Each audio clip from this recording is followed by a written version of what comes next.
Welcome back to the Quiet Apothecary. Take a slow breath, settle into where you are, and let the shoulders soften a little. There is no hurry tonight, and nothing here that will ask anything of you. Close your eyes if you wish to, or leave them resting half open on the dark, whichever comes more easily, and let this quiet voice carry you gently away from wherever you actually are, and into a slower, older, softer world. Tonight, in your imagination, you are going to keep a small room in an old house, a long way from anywhere, in the soft green heart of England. The house is a manor house, low and long and grey, built of soft honeyed stone, with a steep tiled roof and tall chimneys, and small leaded windows that catch the early light in 100 small diamonds of gold. It stands in the gentle folding country of the west, among chalk downs and water meadows and slow winding lanes, a morning's ride from the nearest market town, and it has stood there, in one form or another, for longer than anyone now living can quite remember. It is the reign of the first James, and the year, by the slow reckoning of the calendar, is somewhere in the early years of the 1620s. In that long, settled English century, when the old queen has been gone a generation, and the new king sits far away in London, and the slow seasons of the countryside turn on, much as they have always turned, largely unconcerned with kings. You are the lady of this house. You are mistress of the hall, and the kitchens and the dairy, and the brewhouse and the orchard, and of all the quiet small kingdoms that keep a great house fed and clothed, and well through the slow-turning year.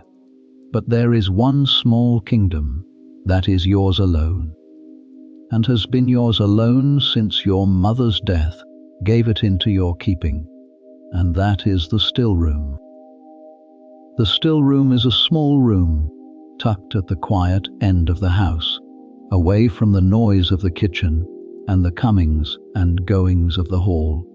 with its own low door and its own small window looking out onto the garden. It is not a grand room. It is not meant to be seen by visitors, nor spoken of at the master's table, and yet it is,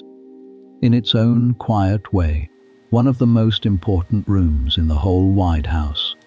For it is here that the sicknesses of the household are met and answered, the coughs of winter and the fevers of harvest, and the small daily hurts of a great many people living and working closely together. And it is here, too, that the sweetness and the comfort of the house are made, the rose waters and the sugared fruits and the cordial wines that soften the long dark evenings. Your mother kept this room before you, and her mother before her, and the smell of it, the warm, dry smell of 1,000 dried flowers, and a slow, patient inheritance of careful hands, has been one of the great steady smells of your whole life, since you were small enough to stand on a stool at your mother's elbow and watch the rose petals go, handful by handful, into the great copper still. The house itself has a history nearly as long and nearly as quietly proud as the Stillroom's own, built first, so the family's own old accounts record, in the troubled years before the old queen's grandfather ever came to the throne, added to and mended and improved by each generation in turn, a wing rebuilt here after a fire,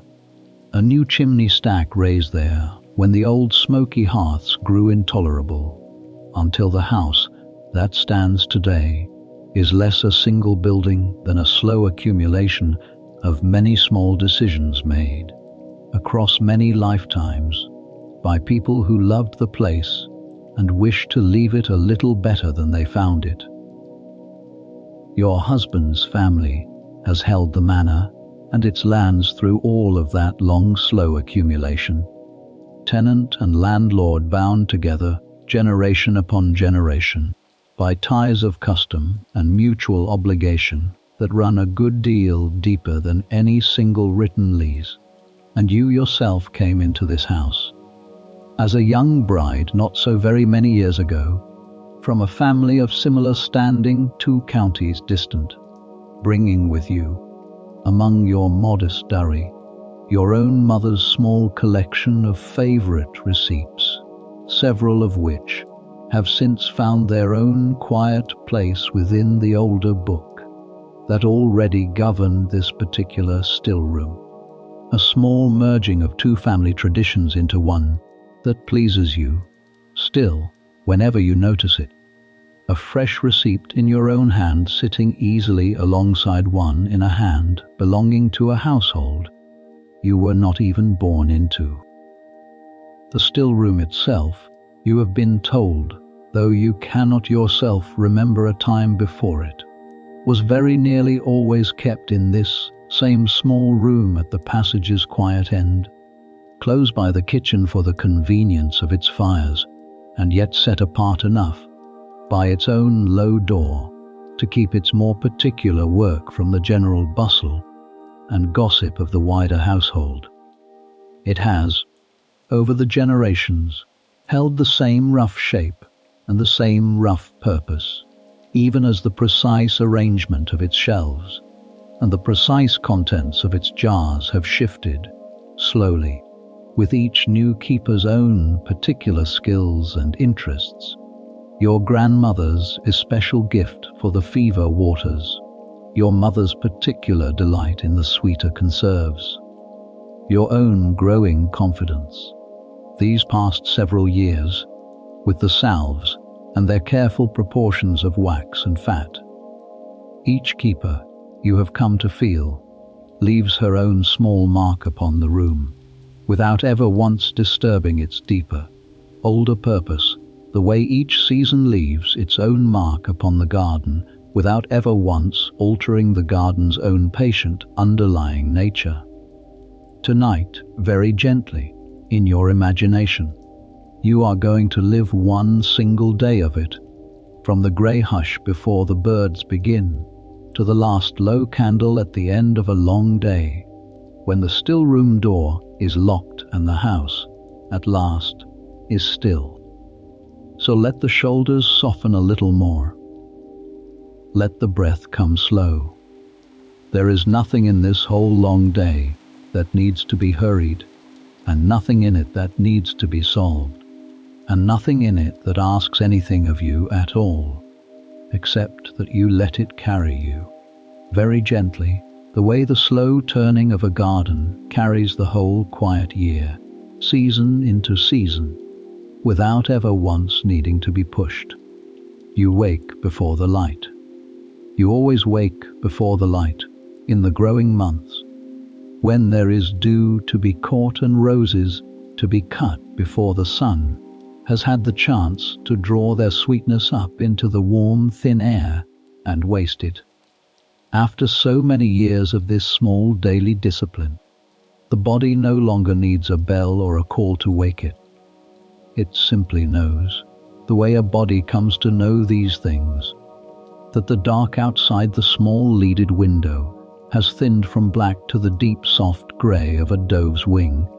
and that it is time. You lie still a moment in the wide bed, under the good wool blanket and the worn linen sheet, and you listen. The house is quiet around you, the particular deep quiet of a large old house still asleep, full of small settling creaks and the far soft breathing of many sleeping people under one roof. Beside you, your husband sleeps on, his breath slow and even, for the business of the still-room is not his business, and will not call him from his rest at this early hour. Somewhere along the passage, in the small chamber under the eaves, your still-room maid, a quick dark-haired girl of perhaps 16 who has been with you 2 years now, and is finally, slowly, learning to trust her own hands with the delicate work, sleeps the deep unbroken sleep of the very young. Below you, the great house is dark and waiting, and outside, beyond the small cold panes of glass, the whole wide sleeping garden is beginning, very slowly, very quietly, to wake. You hear it before you see it.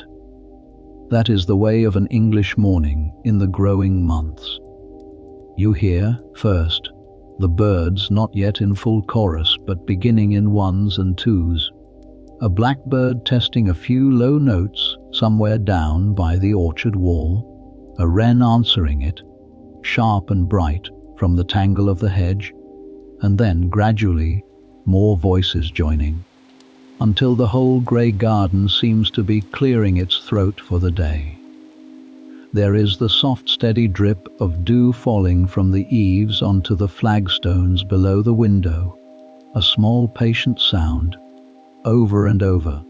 like the ticking of some slow green clock. There is, very far off, the low call of a cow in the home pasture, wanting to be milked, and closer from the stables, the soft stamp and shift of a horse turning in its straw. And under all of it, holding all of it together, there is the deep hush of the countryside itself in the last hour before dawn, a silence so wide and so complete that it is almost itself,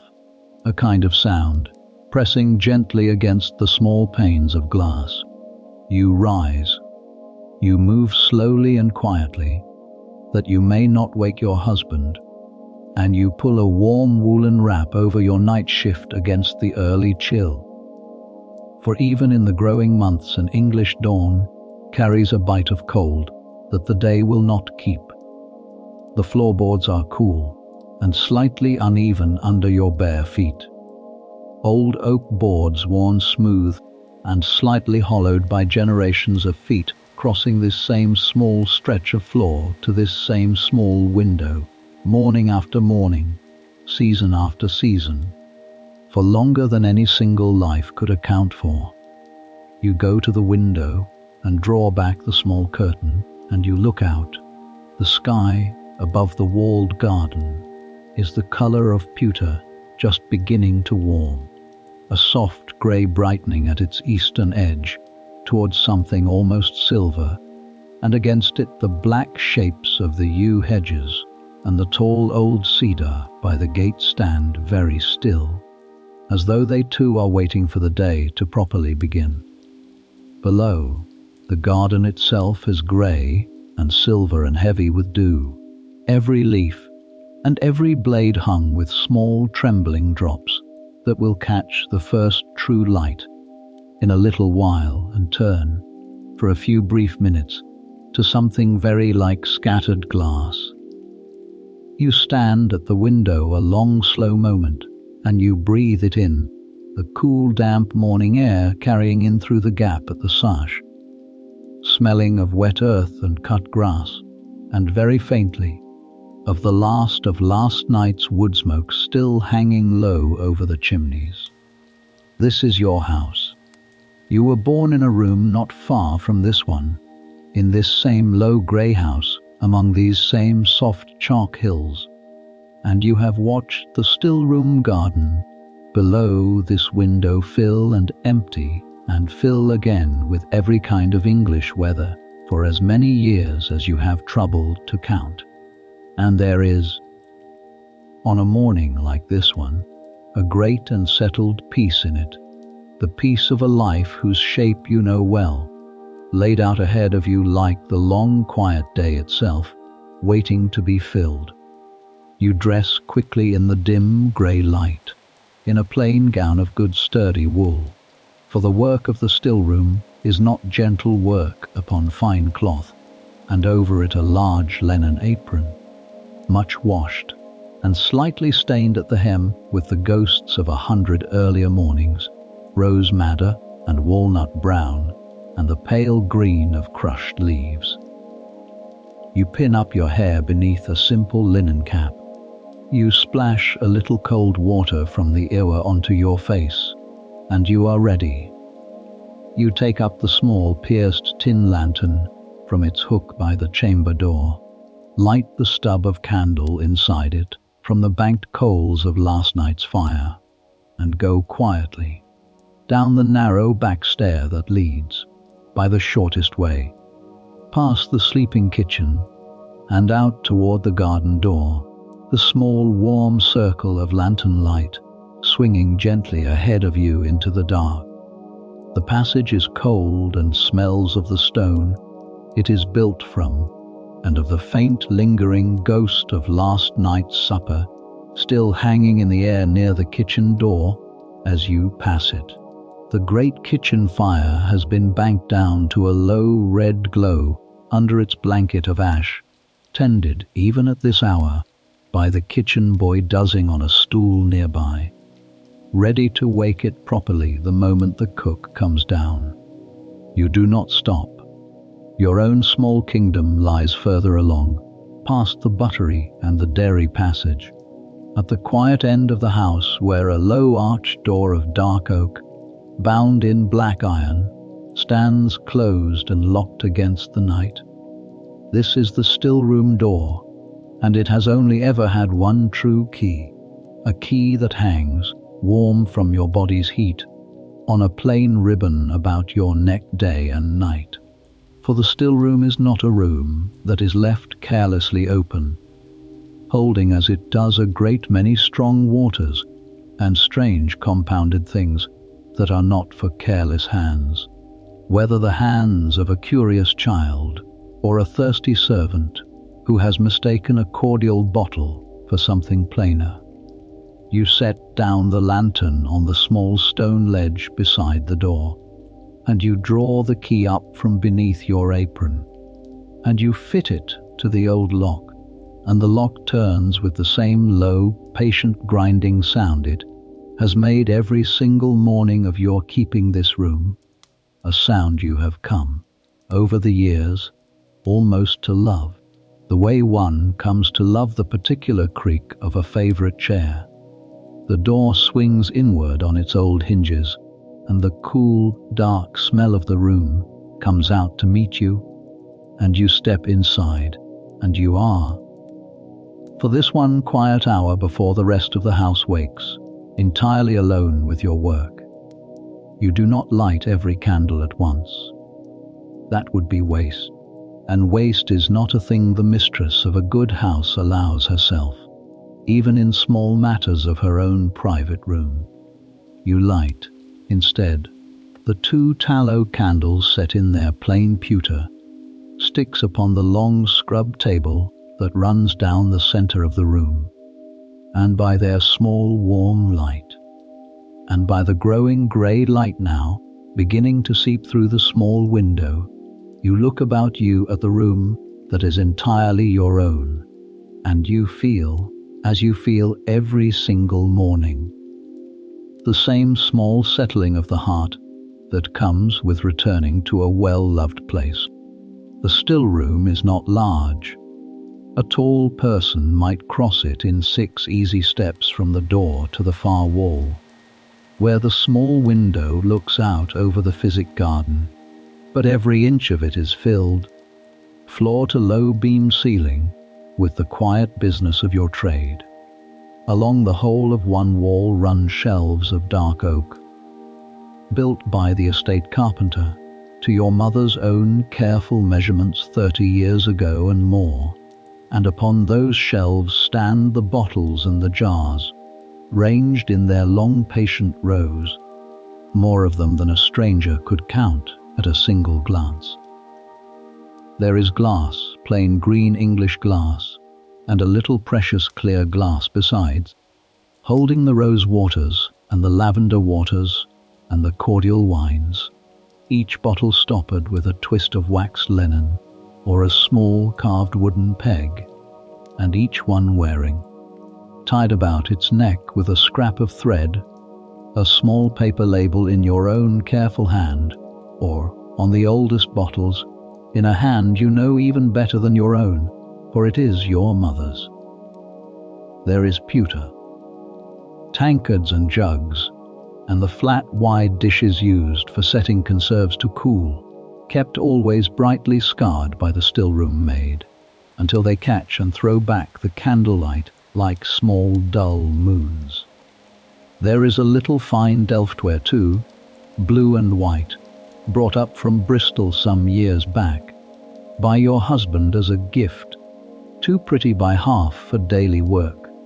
and kept for the making of the very finest conserves, the ones sent as gifts to the great families of the county. Below the long shelf of glass and pewter run a row of shallow wooden drawers, each one fronted with a small brass ring for a handle and a small painted label naming what it holds, and you could, blindfolded, walk your fingers along that row of drawers and know, by touch and by the faint fragrance leaking through each seam, exactly which drawer lay beneath your hand. There is a drawer of dried rosemary, sharp and resinous even through the closed wood. There is a drawer of dried sage, softer and greyer smelling. There is a drawer of dried chamomile flowers, small and pale and faintly sweet, gathered every year from the low mounding plants along the garden's sunniest border and dried upon wide flat trays in the loft above the stillroom, turned daily so that no damp lingers to spoil them. There is a drawer of dried elderflower and one of dried lavender kept apart from the fresher lavender used in the water, and a smaller, deeper drawer, kept always locked with its own tiny key, holding the few stronger and more dangerous dried roots and barks that want a careful measured hand and are never given out to any caller without your own personal weighing and your own personal instruction. Upon the table itself, when it is not spread with the day's particular work, stand the tools of the trade in their appointed places. A heavy stone mortar and its pestle, worn smooth at the center by years of steady grinding. A small set of brass scales with their own tiny graduated weights kept in a fitted wooden box. For a remedy measured carelessly is a remedy that may do more harm than good, and your mother drilled the careful use of those small scales into your hands, long before she trusted you with anything so delicate as the still itself. There is a rack of small knives and a pair of shears kept only for the cutting of roots and barks, never for the garden, and a stack of clean linen cloths, folded and ready for straining, and a shelf of empty bottles and pots, washed and dried and waiting for whatever the coming season's harvest will need to fill them. It is, taken all together, not a grand collection of instruments, nothing to rival the glittering glass and brass of a London apothecary's shop, such as travellers sometimes describe, but it is complete, and it is well kept, and every single piece of it has earned its place through long years of steady, careful use. At the center of the far wall, upon its own low stone hearth, stands the still itself, a great-bellied vessel of hammered copper, tall as a small child, with its long curved beak of a spout leading down into a waiting glass receiver, and its cap sealed when it is working, with a thin twist of dough to keep the sweet vapor from escaping before it has had the chance to cool and fall, drop by patient drop, into the vessel below. It is cold and dark now, waiting its turn, but you rest a hand upon its round copper belly as you pass, the way one might rest a hand on the shoulder of an old and faithful servant, for this still has stood in this exact place, doing this exact patient work, since long before you were born, and you have never yet, in all your years of keeping this room, quite lost your quiet wonder at what it can do, turning the soft, frail sweetness of a rose or a sprig of lavender into a clear, fragrant water that will keep in its stoppered bottle long after the flower itself has withered and been forgotten by the garden that grew it. upon a small slanted reading stand of its own, set apart from the working table, where it will not be splashed or scorched, lies the book. It is not a large book, nor a fine one to look at, bound only in plain calf leather gone soft and dark with handling. But it is, in its quiet way, the true heart of the still room, more precious to you than anything else the room contains. It is the receipt book, and it holds, in careful handwriting, page after page of the remedies and the sweetmeats and the waters that have been made in this room, or in rooms very like it, for 3 generations of the women of your family. The first pages near the front are in a stiff old-fashioned hand, your grandmother's, ink gone the color of weak tea with age, small careful entries for simple things, a water for the eyes, a syrup for a cough, a salve for a burn. Further in, the hand changes, rounder and quicker, to your mother's, who added a great many receipts of her own devising in her years of keeping this room, along with small private notes in the margins. This one too sweet, try less sugar, or,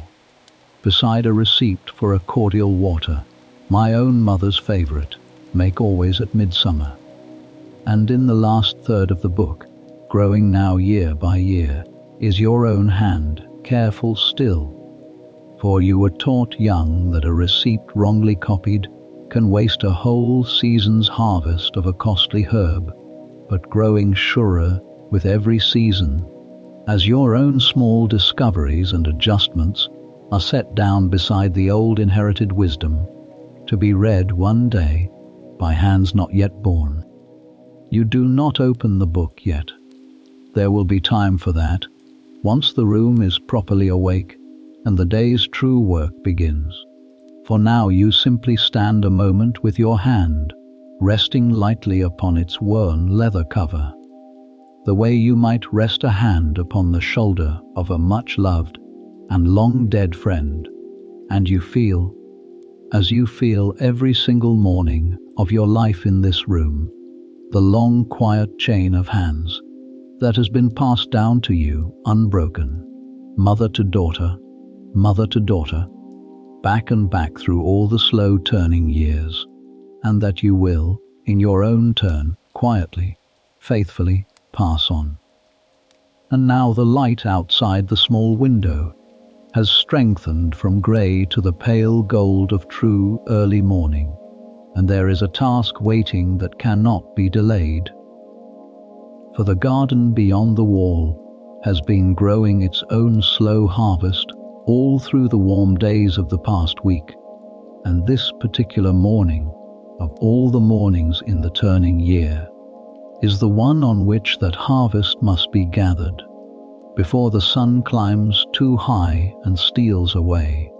into the warming air, the very sweetness you have been waiting all week to catch. You take up a wide, shallow basket of woven willow from its peg by the door, and a small pair of clipping shears kept always sharp and clean for this one purpose, and you blow out the 2 tallow candles, for the light outside will serve you well enough now, and you step back out through the low oak door, leaving it standing open behind you this once, for you will be back within the hour, and there is no one yet awake to trouble the room in your short absence. The garden that lies beyond the still room's small window is not the great ornamental garden that visitors are shown, with its clipped box knots and its gravel walks laid out for the pleasure of the eye. It is a smaller, plainer, more useful thing, walled about on 3 sides with old warm brick that holds the day's heat long into the evening, and given over entirely to the plants that feed the still room's slow, patient work. You step through the low arched door in the wall, and you are, at once, in another small world entirely, a world of straight, narrow beds edged with clipped lavender and low box. each bed given over to its own particular family of herb, planted, weeded, and tended with as much careful thought as any embroidered cloth. The dew lies thick upon everything, silvering the soft grey-green leaves of the sage and the rosemary, beading in perfect trembling drops along the fine hairy stems of the lavender, and lying, heaviest of all, upon the great soft blowsy heads of the roses trained along the south-facing wall, the old damask roses your grandmother planted, whose petals, gathered at just this hour and no other, before the climbing sun has drawn their fragrant oils up and away into the warming air, will fill the still room before this day is through, with a sweetness that no bought perfume from London or from France can ever quite equal. The garden itself is laid out in the old familiar fashion, a plan your grandmother set down when the walls were first raised,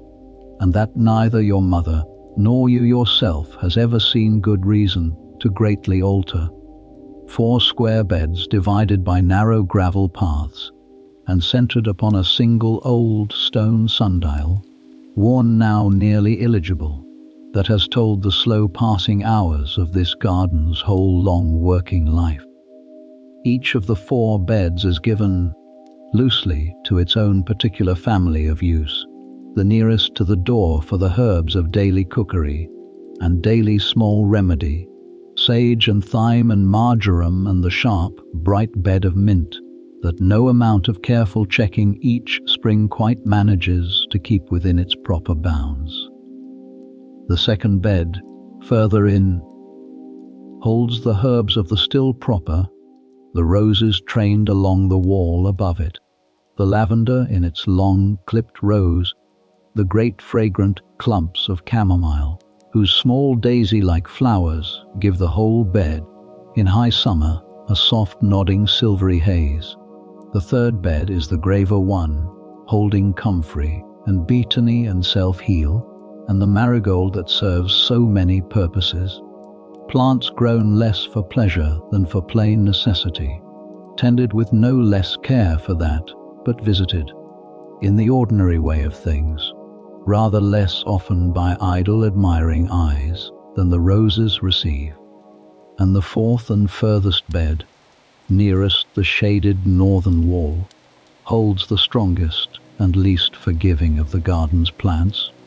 the tansy and the wormwood and the foxglove that lends its tall spires such beauty to the eye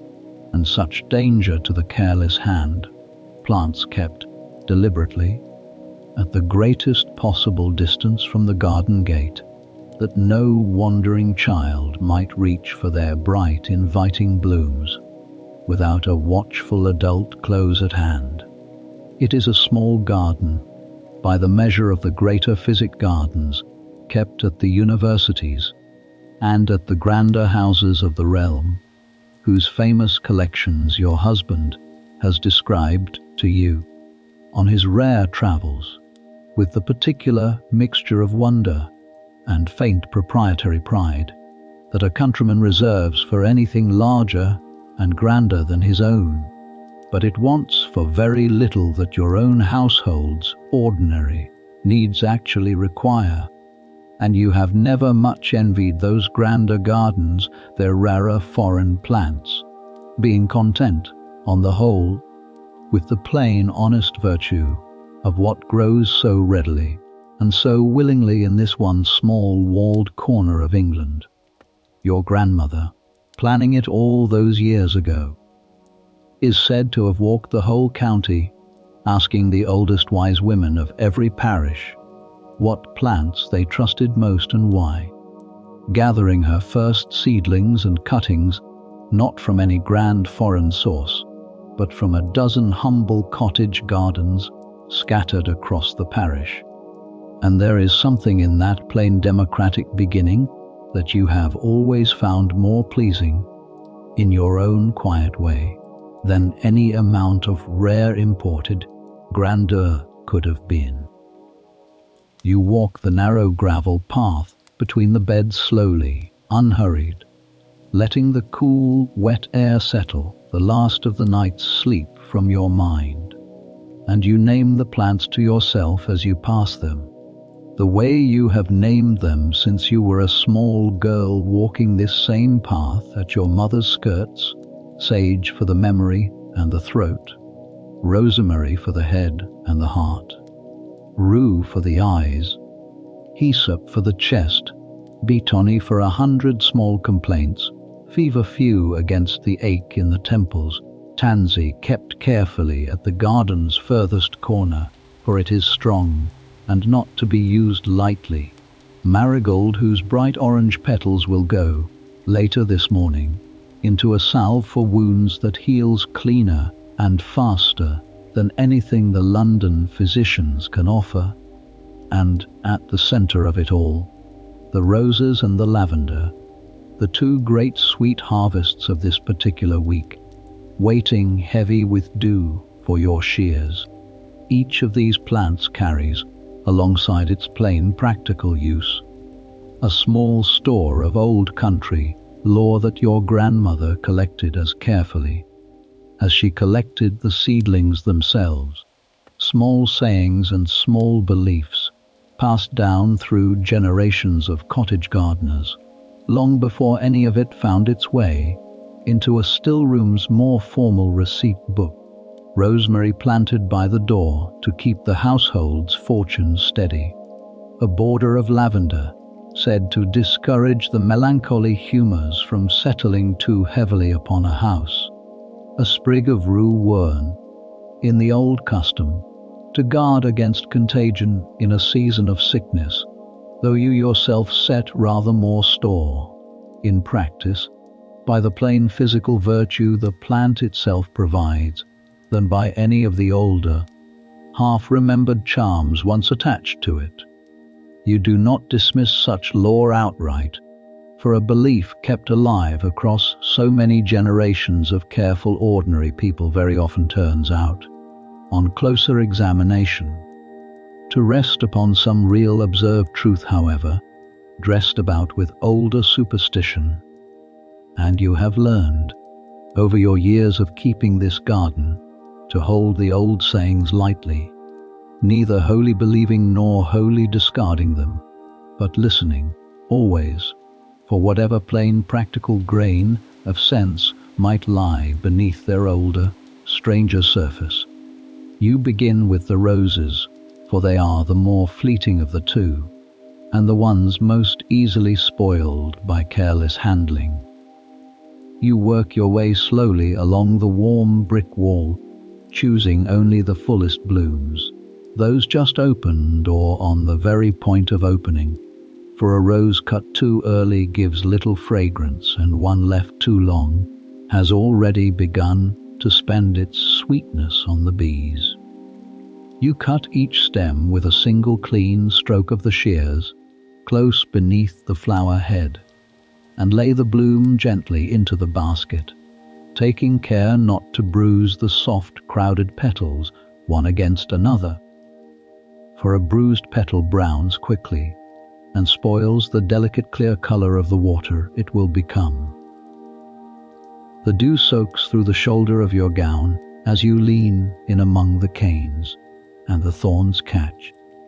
Now and again, at the loose weave of your sleeve, small familiar hazards you have long since stopped minding, and the whole warm, heavy scent of the roses rises up around you, thick and sweet and slightly green, the particular smell of a summer morning that no bottled water, however skillfully distilled, has ever quite managed to capture whole. The blackbird that began the morning's chorus alone is joined now by a dozen other voices, thrushes and robins and the sharp scolding wren, until the whole walled garden rings with sound. And somewhere beyond the wall you hear the first stir of the wider house waking too, a door opening, a bucket set down upon stone, the far-off lowing of the cow finally being led out to be milked. You do not hurry for it. The roses will not wait for the household's convenience, And the household, in its turn,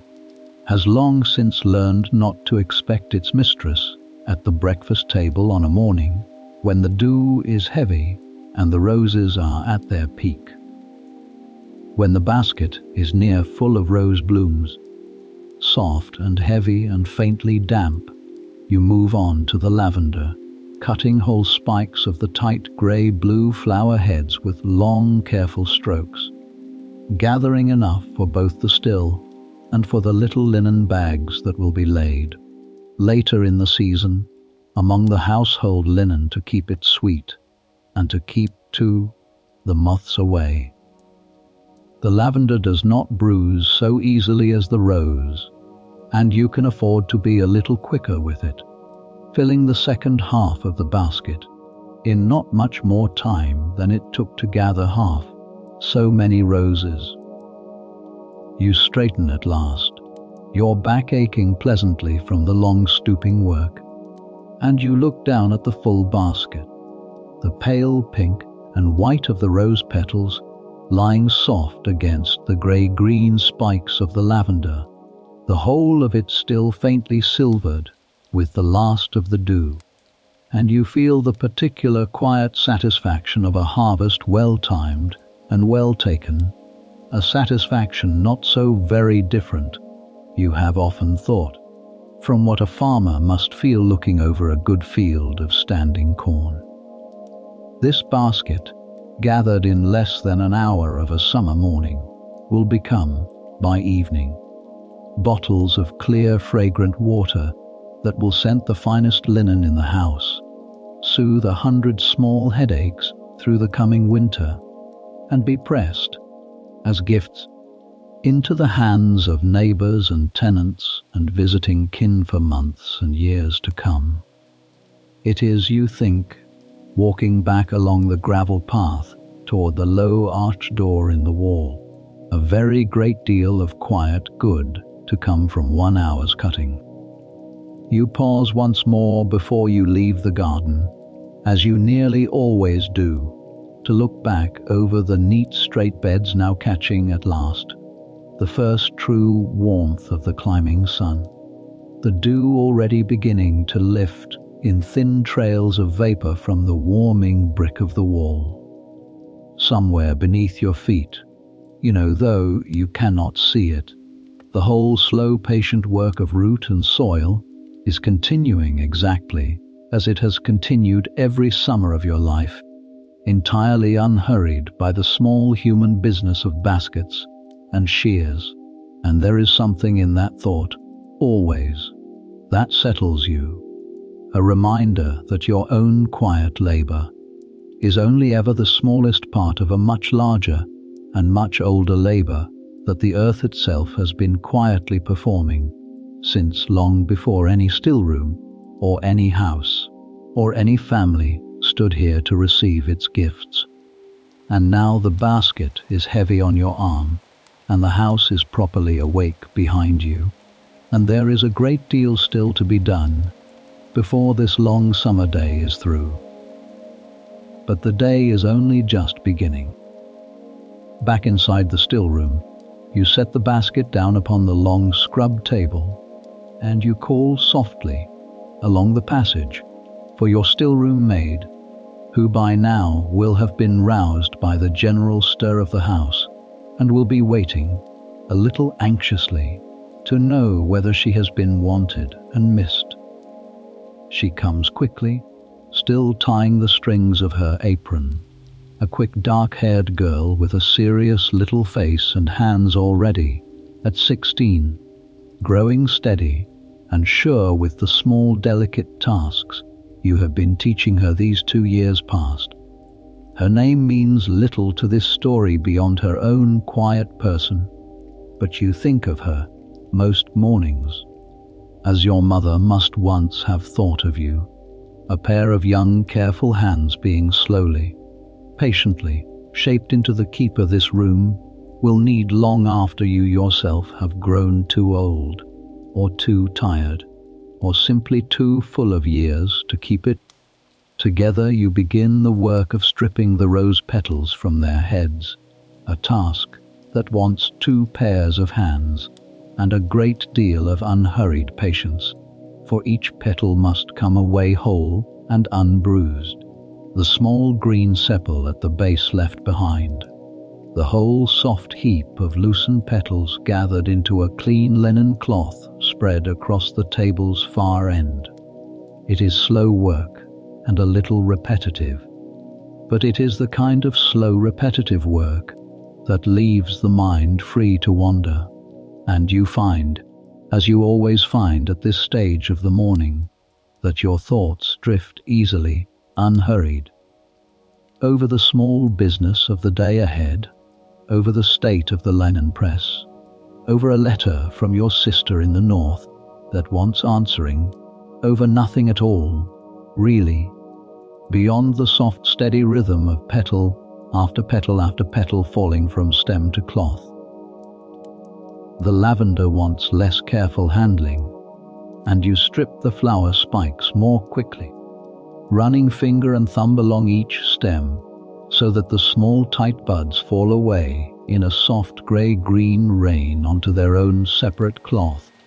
filling the room as they fall, with a sharp, clean fragrance quite unlike the softer, sweeter scent of the roses, a scent that seems, even before a single drop of water has been drawn from it, to carry within it some quality of calm, as though the plant itself had already done half the physician's work simply by growing. When both cloths are heaped high with their separate harvests, you turn, at last, to the still itself, and this is the part of the morning's work that never quite loses its quiet magic for you, however many hundreds of times you have performed it. The great copper vessel is opened at its wide mouth, and you and the girl together lift the heaped rose petals, cloth and all, and settle them into the belly of the still, packing them down gently but firmly, layer upon fragrant layer, until the vessel is close to full. A measure of clean water is added, drawn fresh that same morning from the deep stone well in the yard, enough to cover the petals well but not so much as to weaken. Later, the strength of the water that will be drawn off. The great domed cap, called by your mother and her mother before her simply the head, is fitted down over the mouth of the still and sealed at the join with a long thin rope of soft dough, worked between finger and thumb until it is pliable enough to press into every small gap, for even the smallest escape of the rising vapor is a small waste of the morning's whole careful harvest. Beneath the still, upon its low stone hearth, a small fire is already laid, and now you kneel and light it, feeding in first the fine, dry kindling, and then, as it catches, a few careful lengths of well-seasoned wood, for the fire beneath a still must never blaze or roar the way a kitchen fire may be allowed to roar. It must burn low and steady, and even, a patient small heat held for hours at a time, for too fierce a fire will scorch the petals within, and taint the whole delicate water with a bitter burnt note that no amount of skill can afterward remove, while too weak a fire will draw nothing at all, and waste the whole morning's harvest to no purpose. You have learned, over many years, to judge the fire almost by instinct, by the particular color of the flame and the particular sound of the water beginning, far above, to stir and murmur within its copper prison. The long curved spout, called the beak, leads down and away from the head of the still to where the glass receiver waits below, wrapped about, for coolness, in a cloth kept always damp from a nearby basin of well water, for the vapor must be persuaded to give up its heat and fall back to liquid quickly and cleanly,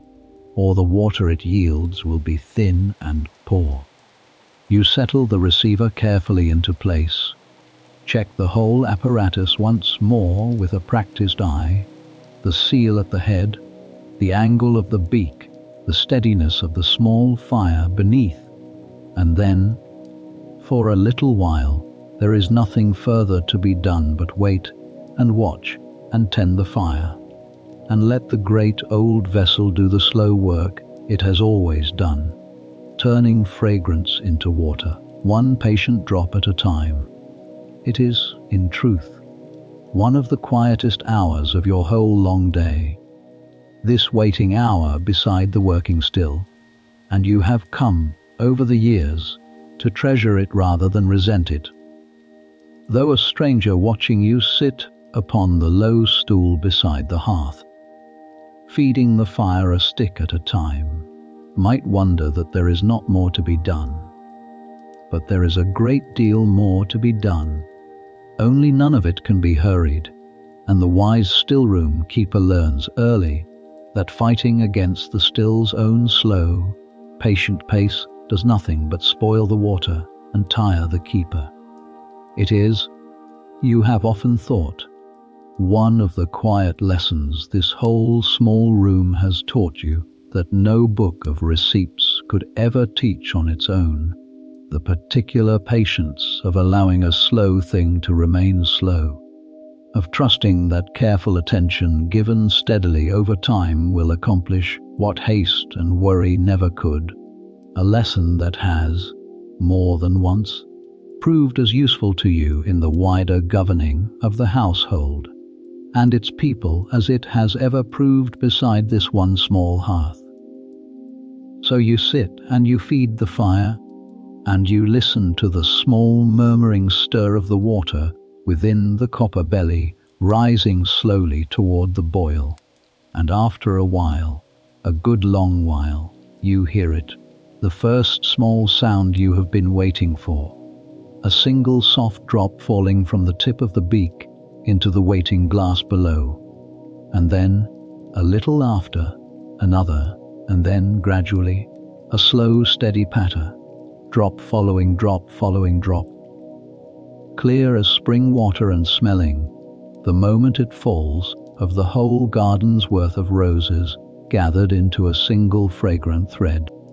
The stillroom maid leans close to watch the first clear drops gathering in the bottom of the receiver, and you see in her face the same small wonder you yourself have never quite outgrown, the wonder of watching a flower, cut only an hour before, give up its whole soft fleeting sweetness into something that will keep, stoppered and safe in its glass bottle, for a year and more, long after the rose bushes themselves have dropped their last petals to the autumn ground. It is, you tell her, as you have told her many times before, and will tell her many times again, the whole secret art of the stillroom in a single small drop, the patient turning of a thing that cannot last into a thing that can. And she nods, solemn as ever, and watches the slow, steady dripping a while longer, before turning back to the day's next waiting task. While the rose water gathers, drop by patient drop, in its glass receiver, and the lavender waits its own turn at the still a little later in the morning. You draw the receipt book down from its slanted stand and set it open upon the table, and this, too, is a part of the day you have never quite ceased to love. You do not always need the book. A great many of the stillroom's receipts have long since settled into your hands and your memory so completely that you could make them blind, in the dark, half asleep. The proportions and the timings worn as smooth and familiar as the path from your bedchamber to the stillroom door. But you consult it anyway, most mornings, for the simple pleasure of the thing. The way another woman might take down a well-loved book of Psalms, not because she has forgotten the words, but because the act of reading them again, in the old familiar order, is itself a kind of quiet devotion. The book falls open, as it so often does, to a page well in from the front, where your mother's rounder, quicker hand sets down a receipt, headed simply rose water, the best way, followed by careful instructions, differing only a little from the ones you have just followed with your own hands this very morning. Gather in the early hours before the sun has risen high. Choose only the fullest blooms, and, in the margin, in a hand grown a little unsteady near the very end of her life, a small private note meant, "You have always felt," less for any reader than for herself alone. "Made this water every June of my life, and never once tired of the making." You rest your finger lightly upon the words a moment, the way you have rested your finger there on 100 earlier mornings, and you feel, as you always feel, the strange sweet ache of missing a person who has nonetheless never quite left you. For is she not here, in this room, in this book, in the very shape of the water now falling drop by drop into its glass, exactly as surely as if she stood, this moment, at your shoulder? Further into the book lie the receipts for the cordial waters, a whole family of remedies built not upon plain water, but upon strong distilled spirit, the aqua vita that is itself prepared, once or twice a year from good malted grain,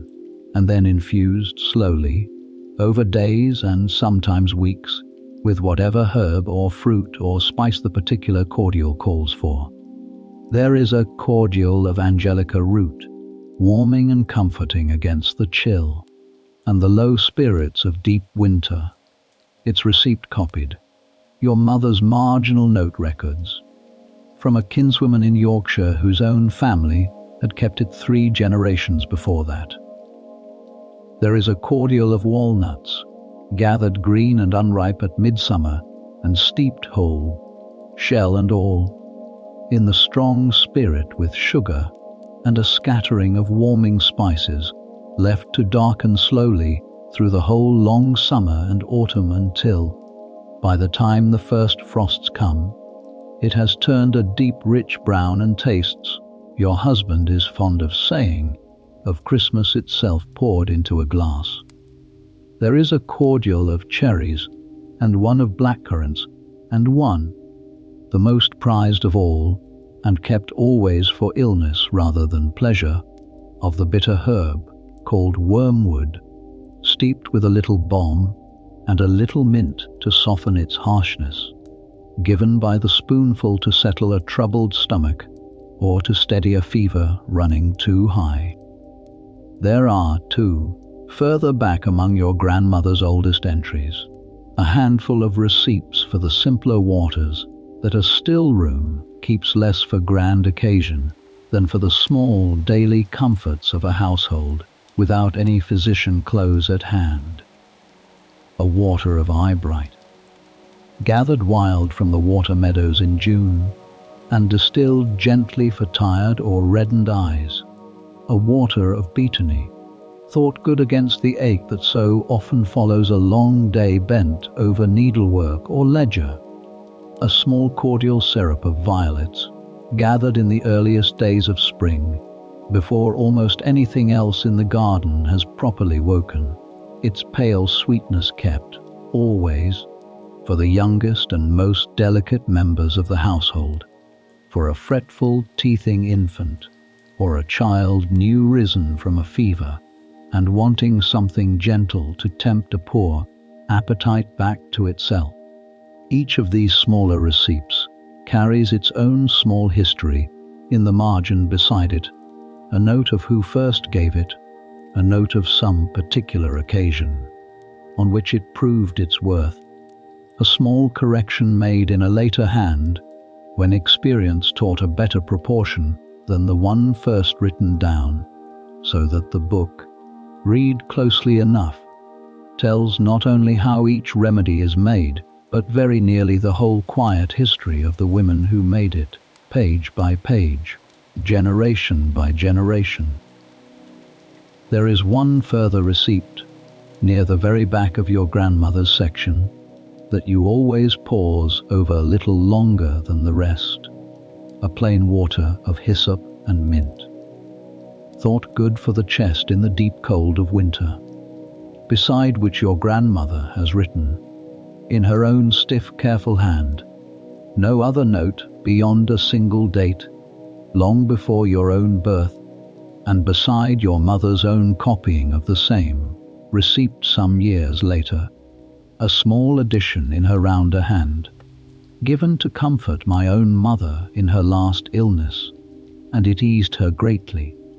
You have never asked, nor been told, the fuller story behind those few plain words, for some things you have come to feel are better left resting quietly in the margin of a well-loved book than dragged out into the fuller light of spoken conversation. And yet the knowledge that this same plain water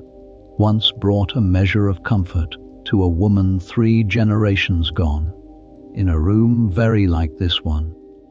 gives the whole quiet business of the day's distilling a weight and a tenderness that no amount of careful measuring alone could ever quite supply. The cordials themselves, you reflect, turning another page, could not be made at all without the strong spirit that underlies every one of them, and the making of that spirit, the aqua vita itself, is a task altogether apart from the ordinary daily rhythm of the stillroom, undertaken only twice in the whole turning year, once after the autumn harvest, when good malted grain is cheapest and most plentiful, and once again in early spring, when the household stores from the autumn brewing have begun to run thin, and the first of the season's cordials, the violet syrup and the early rhubarb waters, are wanting their proper strong foundation. It is a longer, heavier undertaking than any single morning's distilling, requiring the whole of a day, and very often the better part of a second. The malted grain first fermented gently in the brewhouse under the cook's own careful watching, and then carried in its raw fermented state to the stillroom's own larger still, a second, plainer vessel kept apart from the delicate rose still, and used for no other purpose, where it is distilled, and very often distilled a second time besides, to draw out a spirit clean and strong enough to hold, within its own preserving strength, whatever herb or fruit is later steeped into it. You remember, thinking of it now, the particular hard steady labour of the most recent autumn's aqua vita making. The whole still room filled for 2 long days with a warm yeasty vapour,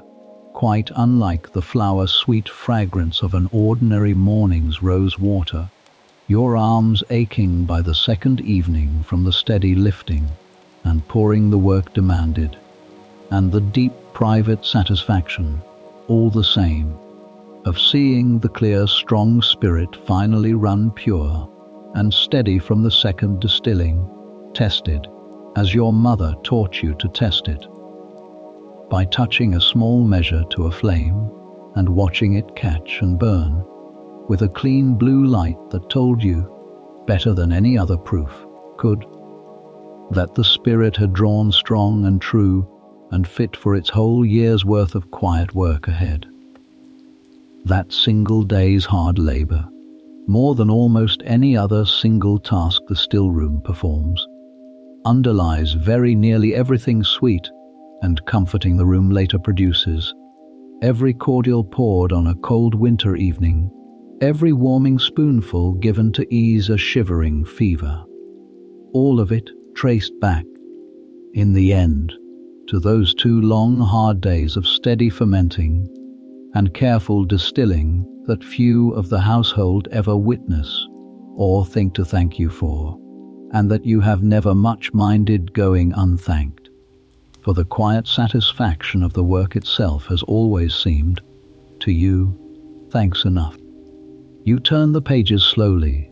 reading here a line, there a whole receipt, and you think, as you often think in this quiet hour, of the strange long chain of hands that has carried each of these small pieces of knowledge down to you, a kinswoman in Yorkshire, a neighbour over a garden wall, a travelling kinsman back from foreign parts, with a new receipt tucked among his baggage, each one passed on, freely, from one keeper of a stillroom to another. For this is not knowledge that is bought or sold, or jealously hoarded, but knowledge that lives and is kept alive, only by the constant quiet act of one woman teaching another, mother to daughter, mistress to maid, neighbour to neighbour, across the whole wide patient span of the English countryside. There is, too, upon a later page, a small clutch of receipts not yet fully proved, additions of your own devising these past several years, a new proportion for a lavender conserve that you believe improves upon your mother's own, a syrup of elderflower gathered from the great tree by the lane that no one before you in this family had thought to try, a salve for chapped hands worked out slowly over 2 winters of trial and small failure until, this past spring, you finally judged it fit to set down in ink rather than pencil, the mark, in this book's long tradition, of a receipt that has earned its permanent place. You look at these newer pages a moment with a particular kind of quiet pride, not loud pride, for that would sit ill with the whole spirit of the book, but the settled, quiet pride of a woman who has added, in her own small way, to something far larger and far older than herself, and who understands, without needing to be told, that this is very nearly the truest kind of usefulness a life can offer. You close the book at last,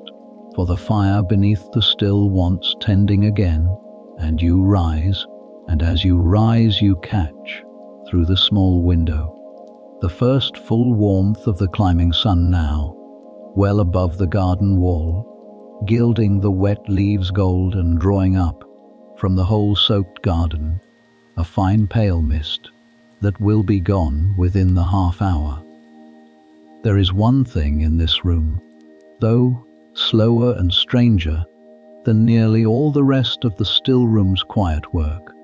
and it waits for you now upon the far end of the table, where a great crock of small green plums, gathered days ago and left to steep, sits ready for the next stage of its own long, slow transformation. Making a conserve is not, in truth, so very different from distilling a water, though the two crafts want quite different kinds of patience.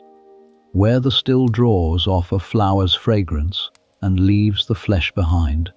a conserve keeps the whole fruit, or the whole petal, and simply persuades it, by the slow, steady application of sugar and gentle heat, to give up the water within it that would otherwise let it rot, so that what remains, packed close and sealed against the air, will keep sound and sweet for a year and longer, a small captured piece of summer waiting patiently on a dark shelf through the whole grey length of winter. You lift the lid from the crock of steeped plums, and the smell that rises to meet you is sharp and green and faintly sour still,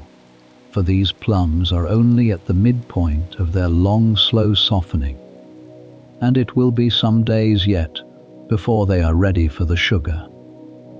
But there is other fruit in the still room this morning that is further along, and you turn now to a wide, shallow copper pan, set upon its own small trivet near the hearth, where yesterday's gathering of rose petals, the choicest and freshest of a whole week's harvesting, lies already half sunk beneath a thick blanket of fine white sugar, drawing out, overnight, their own dark fragrant juice. You set the pan over a very gentle heat, No more than the faintest warmth for a conserve, like a rose water, must never be hurried or scorched. And you begin the slow, patient work of stirring, folding the softening petals through the melting sugar with a long wooden spoon worn smooth and dark with years of exactly this same motion, watching for the sugar to dissolve fully and the whole mixture to take on the deep, rich crimson color that tells you, better than any clock, when the conserve is nearing readiness. This is work that cannot be left even for a moment, for sugar scorches quickly and silently, turning in the space of a single distracted breath from a rich sweet syrup to a bitter blackened ruin that must be thrown to the hens, and the whole costly batch begun again. And so you stand at the hearth a long while, stirring, watching, testing now, and then a small spoonful dropped onto a cold pewter plate to see whether it holds its shape or runs thin. The old inherited test your mother taught you, and her mother taught her, requiring no thermometer nor any instrument beyond a careful eye and a well-trained thumb pressed gently to the cooling drop. While your hands are busy at the hearth, your mind, as it so often does during the slow stirring tasks of the stillroom, wanders a little, and you think of all the uses this small crimson conserve will be put to before the year is out. A spoonful stirred into warm milk against a sleepless night, a thin layer spread upon good white bread for a child recovering from a fever and wanting something gentle and sweet to tempt a poor appetite, a small pot sent, wrapped in a clean cloth, to the vicarage, or to a neighbouring house where a new mother lies aided and glad of small comforts, or simply kept upon the family table on a winter Sunday, a bright taste of June brought back, unlikely and welcome, into the cold heart of January. There is a particular satisfaction you have always found in work whose whole purpose is comfort rather than necessity, and though the stillroom's graver business, the salves and the fever waters, matters a great deal more in the strict accounting of a household's health, it is very often this smaller, sweeter work, the conserves and the cordials, that you find yourself, on a quiet morning like this one, most gently glad to be doing. The conserve thickens slowly over the better part of an hour, the sugar and the rose juice binding together into something between a syrup and a jelly, deep red and glossy and smelling. Now, of nothing in the whole wide world but concentrated summer, and when the test upon the cold pewter plate finally holds its shape the way you have been waiting for it to hold, you draw the pan from the heat and let it stand a few minutes to cool and settle before the stillroom maid,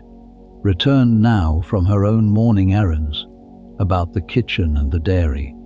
helps you spoon it, still warm, into small clean glass pots, each one covered first with a disc of paper dipped in spirit, and then with a further round of paper tied down snug about the rim, to be labelled, once fully cool, in your own careful hand. Beside the roses, further along the table, sits a second, smaller pan given over to the sugaring of orange peel, brought up only lately from London by a travelling kinsman, and too precious to waste a single fragment of. The bitter white pith painstakingly scraped away, and the thin bright rind cut into narrow strips and boiled first in plain water to soften it, in a second time in a strong sugar syrup, until it turns translucent and glistening and takes on the particular sharp, sweet fragrance that no English fruit, however carefully conserved, can quite match. This,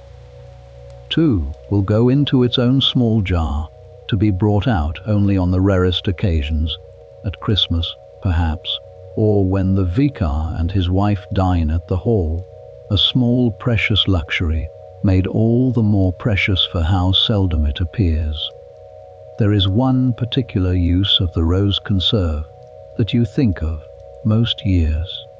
while you stand stirring it slowly at the hearth, and that is its place in the small, quiet ceremonies of the household's own family life. For a pot of this same crimson conserve, made new each June exactly as your mother made it, and her mother before that, has marked, across 3 generations now, very nearly every marriage and every christening the family has celebrated. Your own wedding, held now some dozen years past in the parish church down the lane, was followed by a modest wedding feast at which this same conserve, spread upon fine white bread, was served to every guest, made that particular year by your own mother's hand, in the very room you now stand in, a small sweet welcome into the family and the household whose still room you did not yet know would, within only a few short years, become entirely your own to keep. You remember still the particular pride in her face as she watched the guests praise it, a pride you understood rather better. You have since realized, once you yourself began making the very same conserve each summer for your own children's own small family celebrations. Your daughter's own christening, some 10 years back now, was marked in exactly the same fashion, a fresh pot of conserve, made new that same June, carried to the church and afterward to the small gathering held in the great hall. And you remember dipping your own finger into the warm pan that particular summer, testing it for readiness with your newborn daughter sleeping, at that very hour, in her cradle not 20 steps distant, and thinking, with the particular fierce tenderness new motherhood brings, that she would grow one day to make this very same conserve herself in this very same room, for occasions of her own not yet even imagined. It is a small thought, and perhaps a fanciful one, but it returns to you nearly every June, stirring this same pan at this same hearth, and it has never once, across all the years it has returned, failed to bring a small private warmth to what might otherwise be simply one more repeated task, among so many others. There is a similar, though somewhat plainer, tradition attached to the cordial of walnuts, steeped each midsummer, for it is this particular cordial, rather than any grander imported wine, that is poured for the toast at every family gathering held between Michaelmas and the following spring, a small standing joke among the family's older members that no infant born into this household has properly arrived until it has been formally toasted by the assembled family in a good measure of its own stillroom's walnut cordial. However little the infant in question is naturally able to appreciate the honor, your husband, who takes a particular fondness to this same cordial quite apart from any ceremonial use, has been known to remark, more than once, and always with the same warm half-serious solemnity, that a man could do a great deal worse in choosing where to settle his whole life than to settle in a house whose stillroom produces so fine and so reliable a walnut cordial, a compliment you have long since learned to receive with a properly modest smile while privately, quietly, agreeing with him entirely. These small threads of ceremony and tradition, woven so closely through the stillroom's plainer daily work, are not, you have come to feel, any accidental addition to the room's true purpose, but very nearly its deepest purpose, for a household's health is only ever half the stillroom's true business, the other half being the steady quiet marking of a family's whole shared life. its griefs eased by a familiar remedy, its joys marked by a familiar sweetness, its whole long continuity held together, in some small but genuinely felt measure, by the same crimson conserve, and the same dark cordial appearing, faithfully, at every gathering the family has cause to hold, exactly as they have appeared, in this same room, for 3 generations running. And exactly as you hope, stirring the pan a final slow turn before drawing it from the heat, they will continue to appear for a good many generations yet to come. This same table, come the deeper months of autumn, will be given over almost entirely to a different kind of conserving altogether, for it is then that the orchard beyond the Physic garden's far wall yields its own great harvest, apples and pears, and the small hard quinces that ripen last of all, their strange rough golden skins giving off, even before the fruit is cut, a fragrance so rich and so particular that no other fruit in the whole garden quite equals it. The quince conserve, made every October without fail since long before your own keeping of this room began, is perhaps the single most laborious of all the still room's sweet preparations. The hard fruit requiring a long slow cooking before it will yield to the knife at all, and a longer cooking still, thickened with sugar, before it sets into the deep amber paste that the household calls, in the old fashion, quince cheese, cut into small squares and dusted with fine sugar, kept through the whole winter as one of the season's particular small treats, brought out most often at Christmas, alongside the precious sugared orange peel, now cooling on the table before you. You think of that autumn labor now, standing at the summer hearth with its lighter, quicker rose conserve, and feel a small foretaste of the season's turning already, the way a farmer feels the turning of the year in the particular slant of an August evening's light long, before any calendar confirms it. The still room's whole year, you have come to understand across your seasons of keeping it, is really only ever this one same conserve made new, over and over, in a dozen different fruits and flowers, as each in its turn comes ripe, rose in June, quince in October, the small hard sloes gathered from the hedgerow, in the first frosts of November for a cordial that wants the whole winter to properly mellow, each one following the last in the same unbroken patient succession that has carried this room and this family through so many turning years already, and will carry it, you feel certain, through a good many turning years yet to come. By the time both conserves are potted and cooling upon the table, the sun has climbed a good deal higher, and through the small window you can see the kitchen garden beyond the wall filling with the ordinary business of the mid-morning, the gardener's boy carrying water to the bean rows,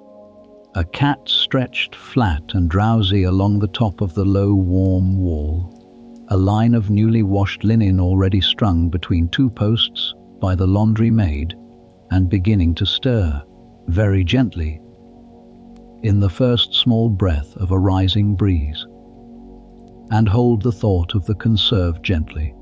because there is another fire still wanting your attention,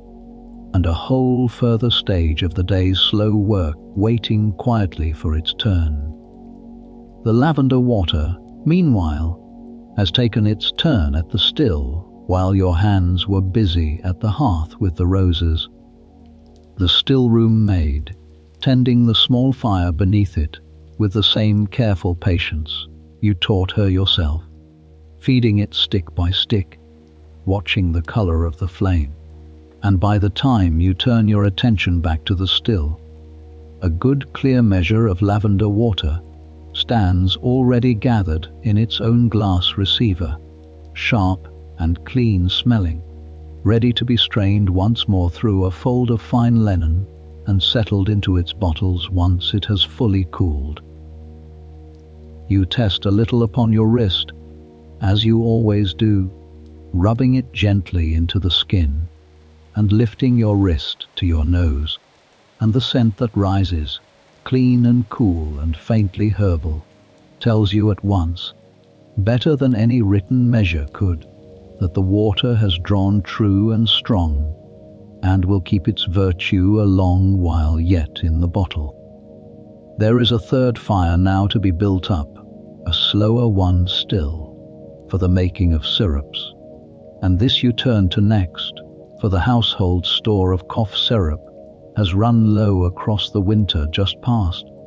and there will be no better time to renew it than now, while the elder tree by the lane stands heavy with its late flat heads of small white flowers, gathered only 2 mornings ago by the gardener's boy on your instruction, and left to steep, since then, in a wide earthen basin of water drawn from the same deep well as everything else the stillroom uses. You strain off the pale, fragrant liquor, pressing the spent flowers firmly in a cloth to yield up every last drop of their virtue, and you set the clear liquid over the low fire in a wide, shallow pan, adding to it, once it begins to warm, a generous measure of good sugar, for a syrup, unlike a water, must be sweetened enough to keep of its own accord through the long months of storage, the sugar acting almost as a kind of preservation against spoiling, much as salt preserves meat through the winter. The elderflower syrup wants a longer, gentler simmering than the rose conserve,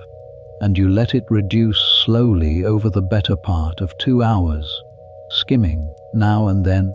the thin grey scum that rises to the surface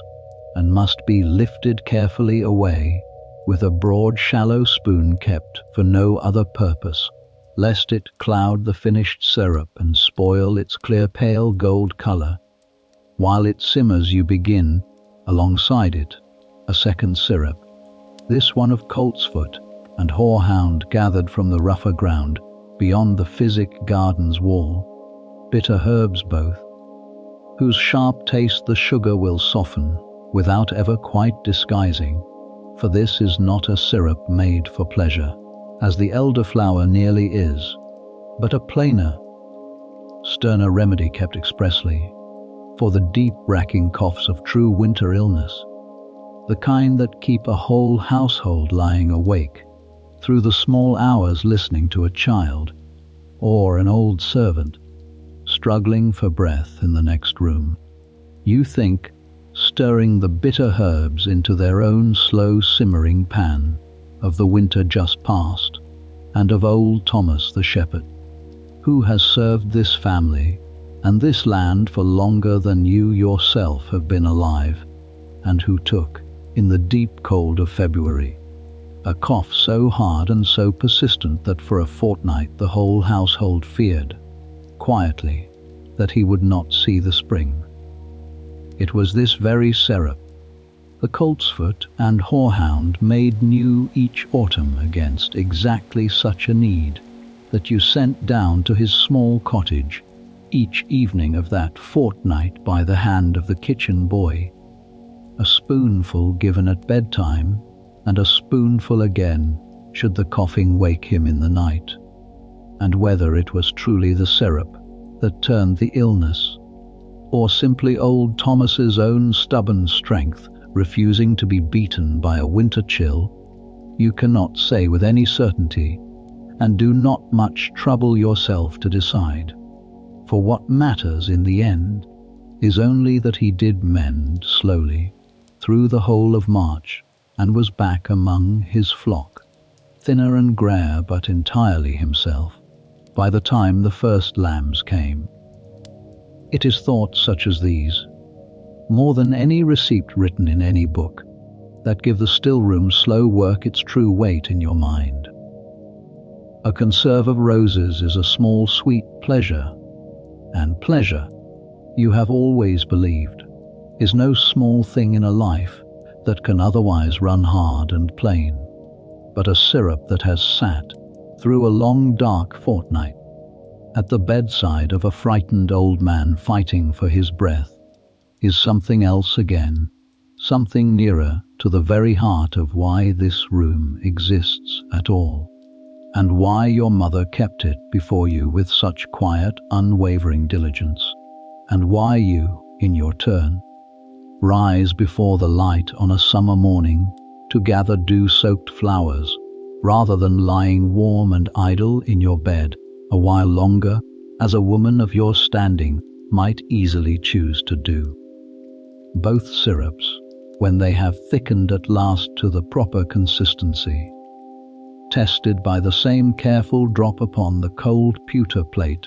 that served for the rose conserve earlier in the morning, are strained a final time through clean linen to catch any last fragments of herb or flower, and poured, while still warm, into small stoppered bottles that will be stored, once cool, in the coolest and darkest corner of the stillroom's shelves, for a syrup, unlike a water, keeps its virtue best away from both heat and light, and a bottle left carelessly upon a sunny sill will lose, within a season, half the goodness so carefully drawn into it. You and the stillroom maid work together at this last stage, funneling the warm liquid through a narrow-necked funnel of horn, careful not to spill a single precious drop,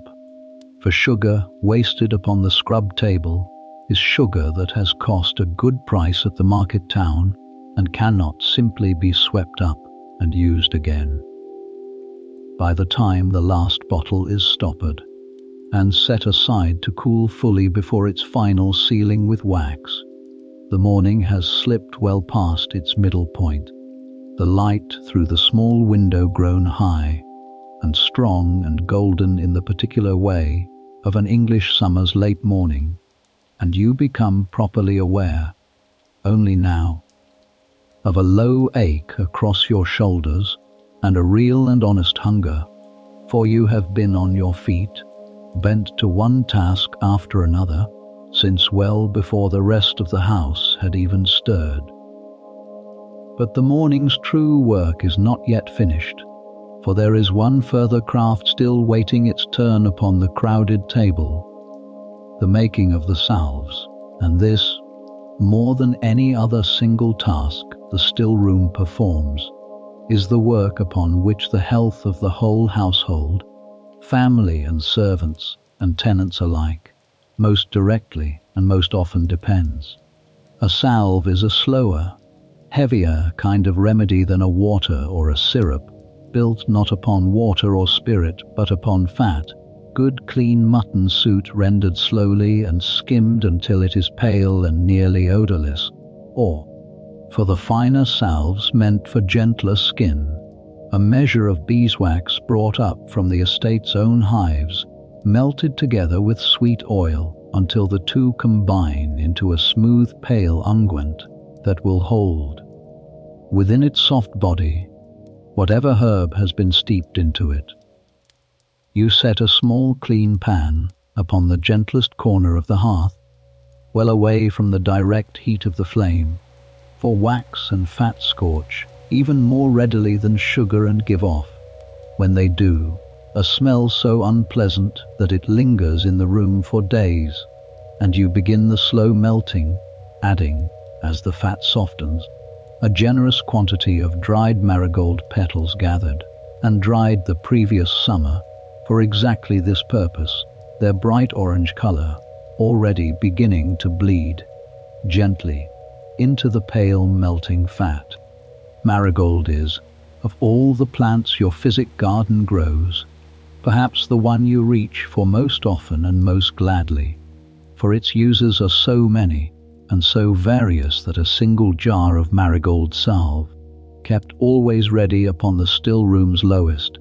and most accessible shelf, answers half the small daily hurts of a busy household almost by itself. It is spread upon a cut finger to close it clean and quick.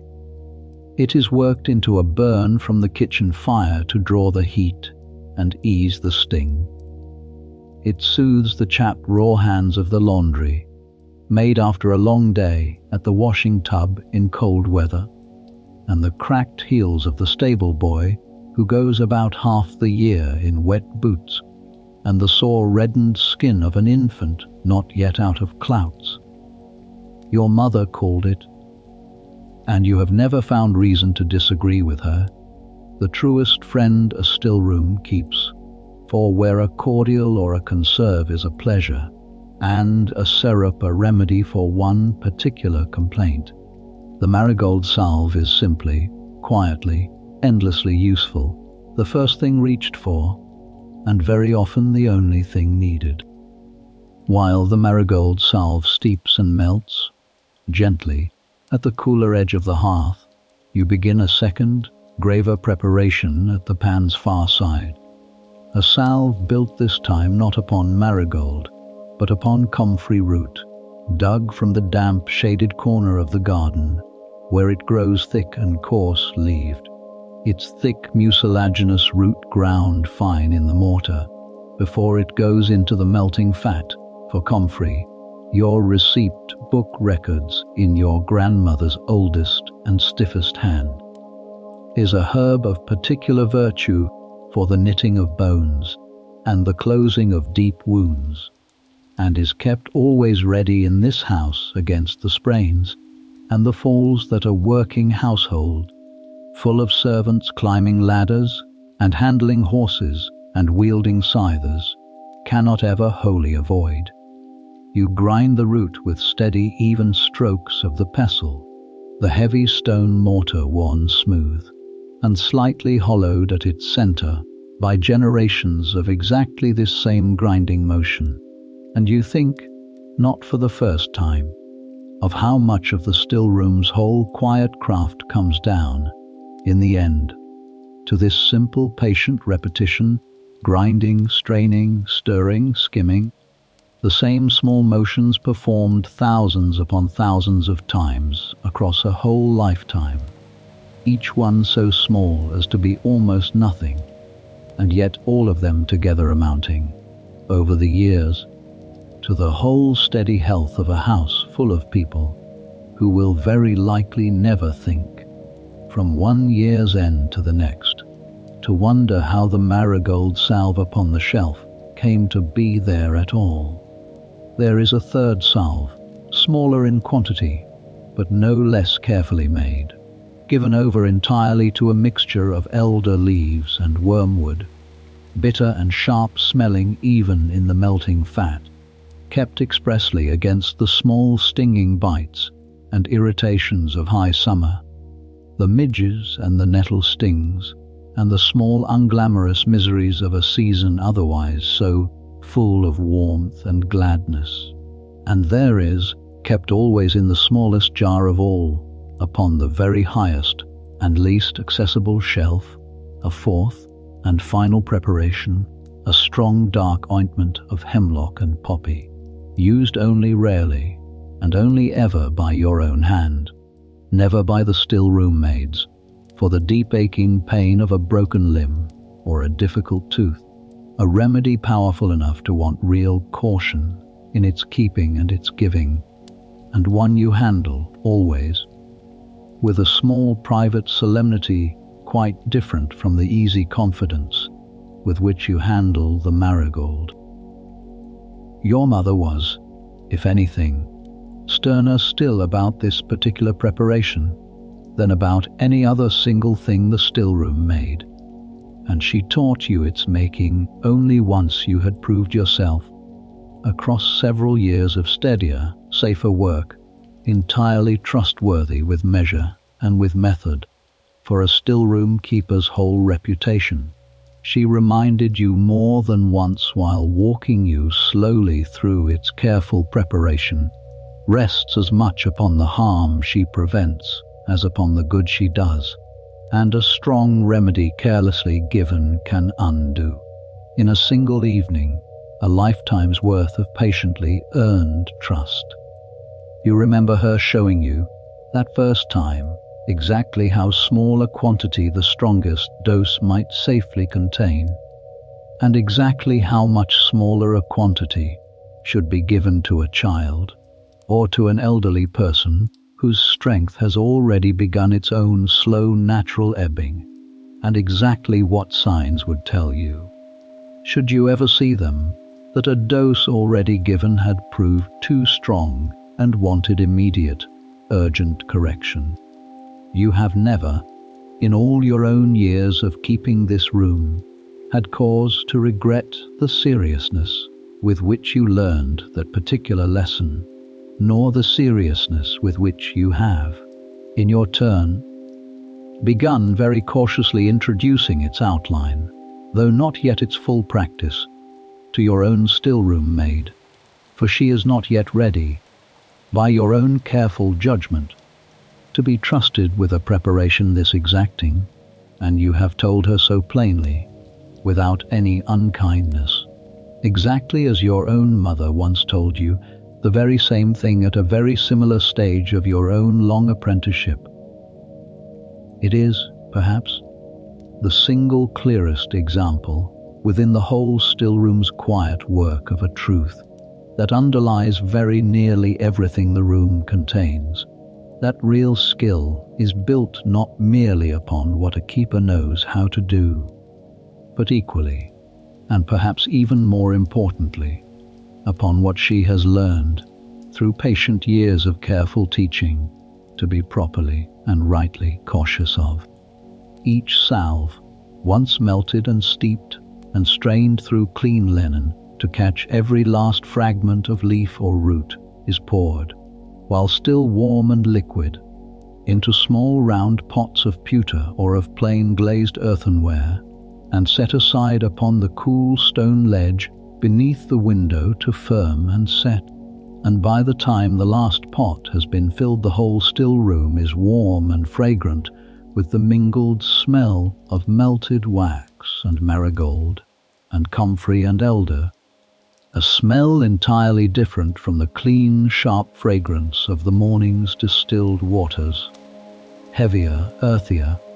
closer somehow to the plain, honest business of mending a body than the lighter, sweeter business of pleasing it. Your reputation for this particular skill, the making of a good marigold salve and a good comfrey salve, and the plain wormwood ointment that follows it, has spread over the years, a good deal further than the parish's own boundaries, and it is not so very unusual, come a market day, for a stranger from a neighbouring parish to appear at the Manor's gate, having heard, from some cousin or some carter, that the lady of this particular house keeps a still-room worth the asking. You do not turn such strangers away, so long as the request is a reasonable one, and the hour not too greatly inconvenient, for your own mother taught you firmly that a still-room's knowledge, however hard won,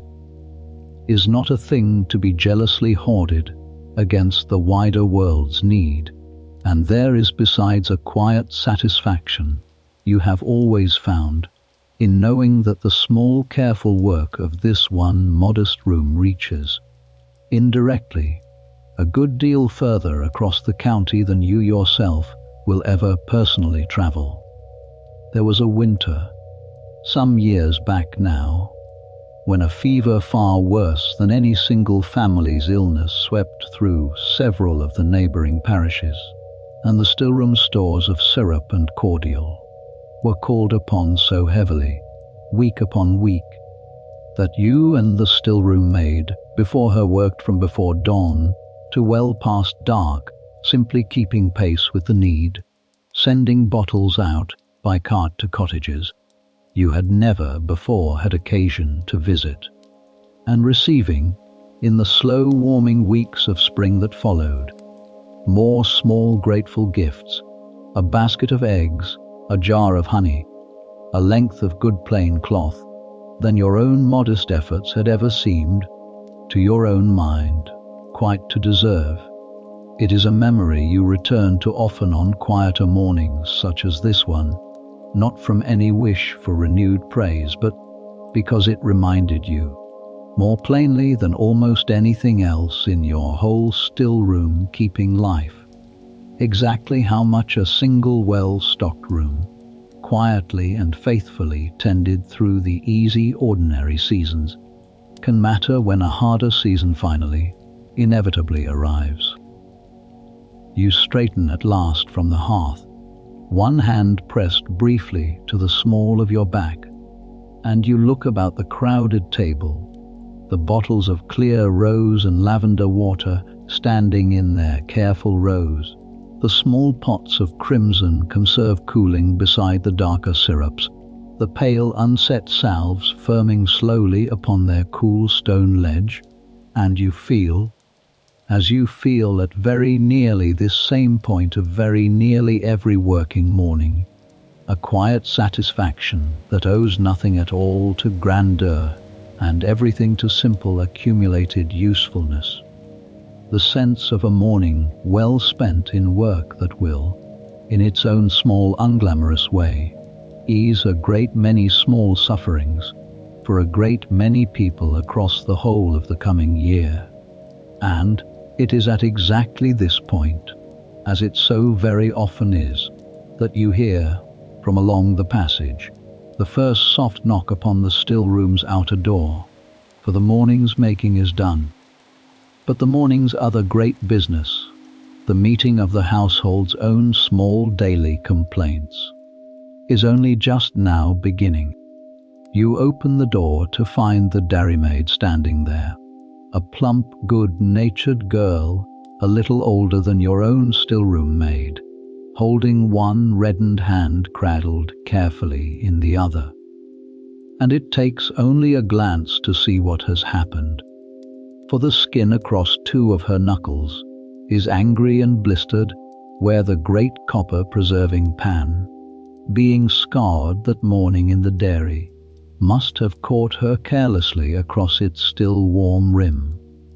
She is more embarrassed than distressed, apologizing for troubling you before you have even had the chance to ask what ails her, and you draw her inside, into the cool of the still room, and sit her upon the low stool beside the table, while you fetch down the freshly made pot of marigold salve, still faintly warm from its setting, and work a little of it, gently, across the burned skin, wrapping the whole with a strip of clean soft linen, kept always ready, cut and rolled, in a basket near the door for exactly this purpose. You tell her to keep it dry, and to come back that evening for the dressing to be changed,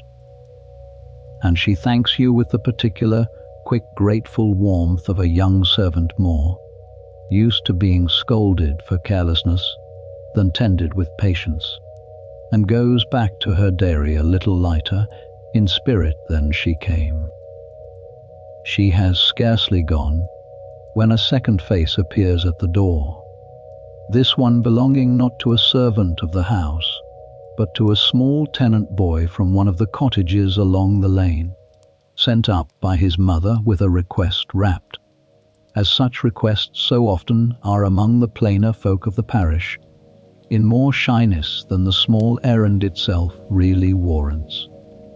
His younger sister, he explains, twisting his cap between his hands, has taken a rash across her arms and chest these 2 days past, and his mother wonders whether the mistress might spare a little of her cooling water, for the child is fretful and will not settle. You know the family well, as you know very nearly every family on the estate and in the neighbouring lane, tenants and cottagers whose small troubles have come, over the years, to be as familiar to you as the troubles of your own household, and you ask the boy a few careful questions, whether the rash is dry or weeping, whether the child has a fever with it, whether she has taken anything new to eat or drink these past days. For a still room keeper learns early that a remedy given in ignorance of its cause may do as much harm as good. Satisfied, from his answers, that this is nothing more serious than a summer heat rash, such as troubles half the small children of the parish every warm season, you send him back down the lane with a small stoppered bottle of a cooling lotion built upon rose water and a little vinegar of roses, together with clear instructions, repeated twice to be certain he has them by heart, that it is to be dabbed on gently with a soft cloth, night and morning, and that the child is to be kept, so far as a lively small girl of 5 can ever be kept to anything, out of the full heat of the afternoon sun. You add, as you so often do, a small twist of dried chamomile flowers besides, for a weak infusion given at bedtime, for a fretful, uncomfortable child sleeps poorly. And poor sleep, in your own long experience, mends nothing and worsens nearly everything. The boy thanks you with the same shy solemnity with which he arrived, and trots off back down the lane, the bottle held with great care against his chest. There is, in this small steady traffic of callers at the still-room door, a rhythm you have come to know almost as well as the rhythm of the seasons themselves. Most mornings bring some handful of small complaints of exactly this kind: a burn, a rash, a headache, a stomach upset from fruit eaten too green. Small ordinary troubles that a little careful attention and a little inherited wisdom can answer easily enough, and you have come over the years to find in this quiet, steady work a satisfaction quite unlike anything else in the whole broad round of your duties as mistress of the house. There is no great glory in it, no fine gown nor grateful public praise, only the plain small fact of a burned hand eased, or a fretful child settled, or a worried mother's mind put at rest. But you have come to believe, turning it over slowly in your thoughts on quiet mornings such as this one, that it is very possibly the truest and most useful work you do in the whole course of your days, truer in its own quiet way than the fine embroidery you are expected to show visitors, or the careful ordering of the great hall's dinners, though those things too have their proper place.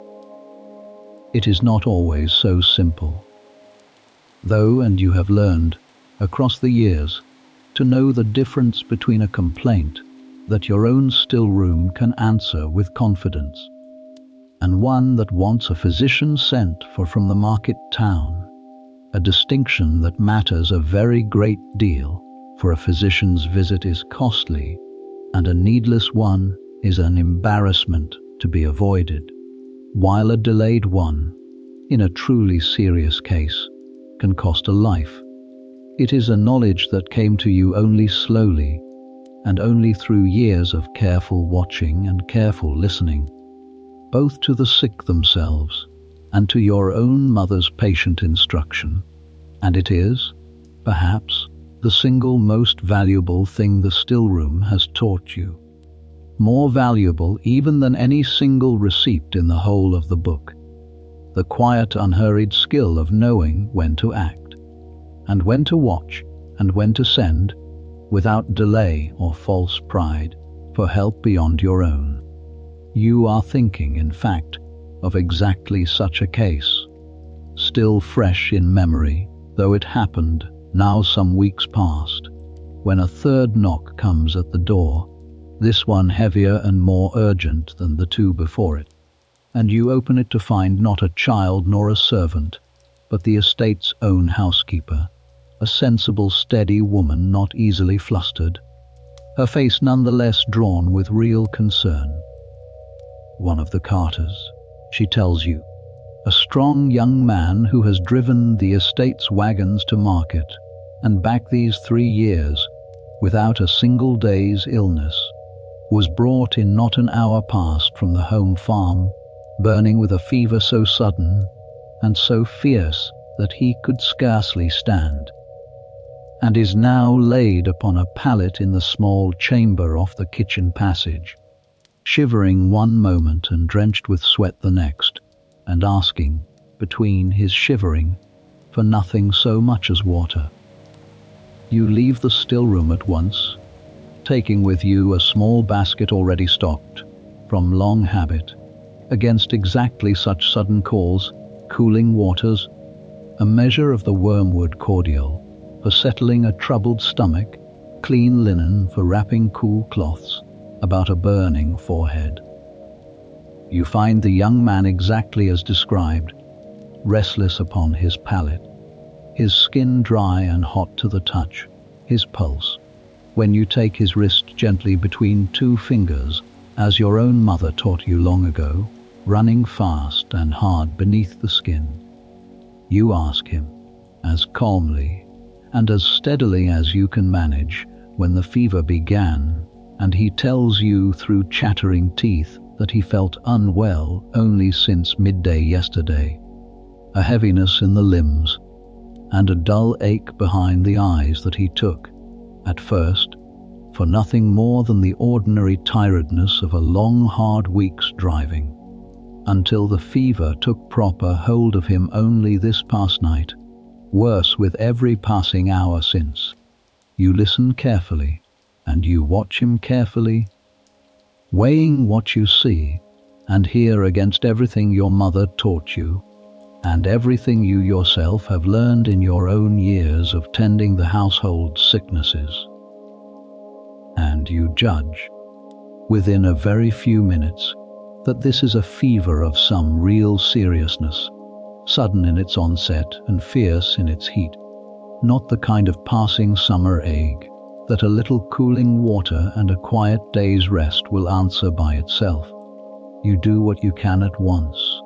all the same, for a physician summoned from the market town will be the better part of 2 hours, incoming even upon the fastest horse, and a fever left entirely untended in those 2 hours can do a great deal of harm. You have cool cloths laid upon his forehead and wrists, renewed often as they warm against his burning skin. You have the shutters of the small chamber opened a little, for close warm air serves a fever poorly, though not so far opened as to let in a chill draught upon a body already fighting so hard against itself. You give him, by careful small spoonfuls, a little of the cooling water sweetened faintly with honey, for a fever burns away the body's own moisture faster than a sufferer can easily replace it. And you send, without a moment's further delay, the swiftest rider on the estate galloping for the market town, for a physician's proper skill and a physician's proper remedies, whatever their cost, are exactly what this case now plainly wants. You stay beside him a good while yourself, longer than the strict business of the still-room might require. For a household mistress who has spent her whole life tending the sicknesses of the people beneath her roof does not easily leave a frightened young man alone with his fever simply because a more qualified hand has been sent for. You speak to him quietly, steadily, of small ordinary things, of the harvest, of his mother in the next village, of the horses he tends so well, anything to keep his mind from fixing too hard upon his own fear. For fear, you have long believed, though you could not put the belief into any learned physician's language, does a sick body no good at all, and a calm mind, even inside a burning body, seems somehow to ease the fight a little. The physician, when at last he comes, riding hard and a little breathless from the market town, confirms within minutes what you had already privately judged, a true and serious fever, wanting careful watching and a stronger physic than any still-room, however well stocked, is qualified to provide, and he sets to work at once with his own remedies, while you stand quietly by, glad in this moment of exactly the humility your mother always taught you alongside her receipts, the plain understanding that the still room's proper business is a great many small things well done, and the wisdom always to know its own limits. It is a relief some days later to learn that the young carter mended slowly through the worst of that week and was back among the horses within the fortnight, thinner and quieter than before, but entirely himself again. And you think of him now, standing in the still-room doorway with the morning's ordinary small collars still fresh in mind, with a particular kind of gratitude, not for anything you yourself did, which was little enough beyond a cool cloth and a steady voice, but for the simple fact that the physician was reached in time, and that your own careful judgment tested that frightening morning against a case graver than any burned hand or fretful child, had not in the end failed the house that trusted it. There are other kinds of calls, too, that the still room's mistress is expected to answer, calls that carry no physician's grander art alongside them, but rest, instead, almost entirely upon a woman's own long-accumulated experience, and none weighs quite so heavily, nor is quite so gladly answered when it ends well, as a call to a difficult childbed. You think, standing a moment longer in the quiet doorway, of the miller's young wife, delivered of her first child this past spring, after a labour that ran 2 full days, and left the whole small cottage, by its second night, thick with a fear no one present quite dared speak aloud. You were sent for, as the lady of the manor so often is sent for, in exactly such an hour, not in place of the parish midwife, who attended faithfully throughout, but alongside her, bringing with you a basket of the still room's own particular comforts, a caudle of warmed spiced wine and oatmeal to strengthen a labouring mother's failing spirits, a strong water of pennyroyal, kept for exactly such difficult hours, clean linen enough to spare the household's own thin store, and, perhaps most valued of all in that long frightened night, the simple steady presence of another woman who had seen hard labours before and had not, in the seeing, lost her own composure. The child came at last in the grey hour before the following dawn, small but sound and loudly, gratefully crying, and the young mother, exhausted past speaking, wept instead, and gripped your hand a long moment before either of you thought to say a single word. You do not tell this story often, for it belongs, in the truest sense, far more to the miller's wife than to yourself. But you carry it with you, quietly, as you carry a great many such stories gathered across your years of keeping this room and answering its calls, small private proofs, each one of the particular weight and the particular privilege that comes with being the woman a whole small community turns to when its own hardest hours arrive. You think too, standing there a moment longer in the quiet doorway, with the whole morning's small parade of callers now behind you, of your own mother's face, which you find, more often than you might have expected in the years since her death, returning to you most clearly not in any solemn remembered moment, but in exactly these small ordinary ones. A knock at the door, a fretful child settled, a fever's fear finally eased. She was, by every account you ever heard from those who knew her longest, a woman of few wasted words and a great deal of steady practical kindness, more inclined to show her care through a well-made salve or a properly measured cordial than through any softer spoken endearment, and you have come, across your own years of keeping this same room, to understand that particular quality of hers rather better than you understood it as a girl, when you sometimes wished, in the ordinary way of daughters, for a mother a little quicker with an embrace, and a little slower with a lesson on the proper straining of a syrup. You see now, with the whole clarifying distance of years, that the lesson and the embrace were never for her two separate things at all. That teaching you, patiently and repeatedly, and sometimes a little sternly,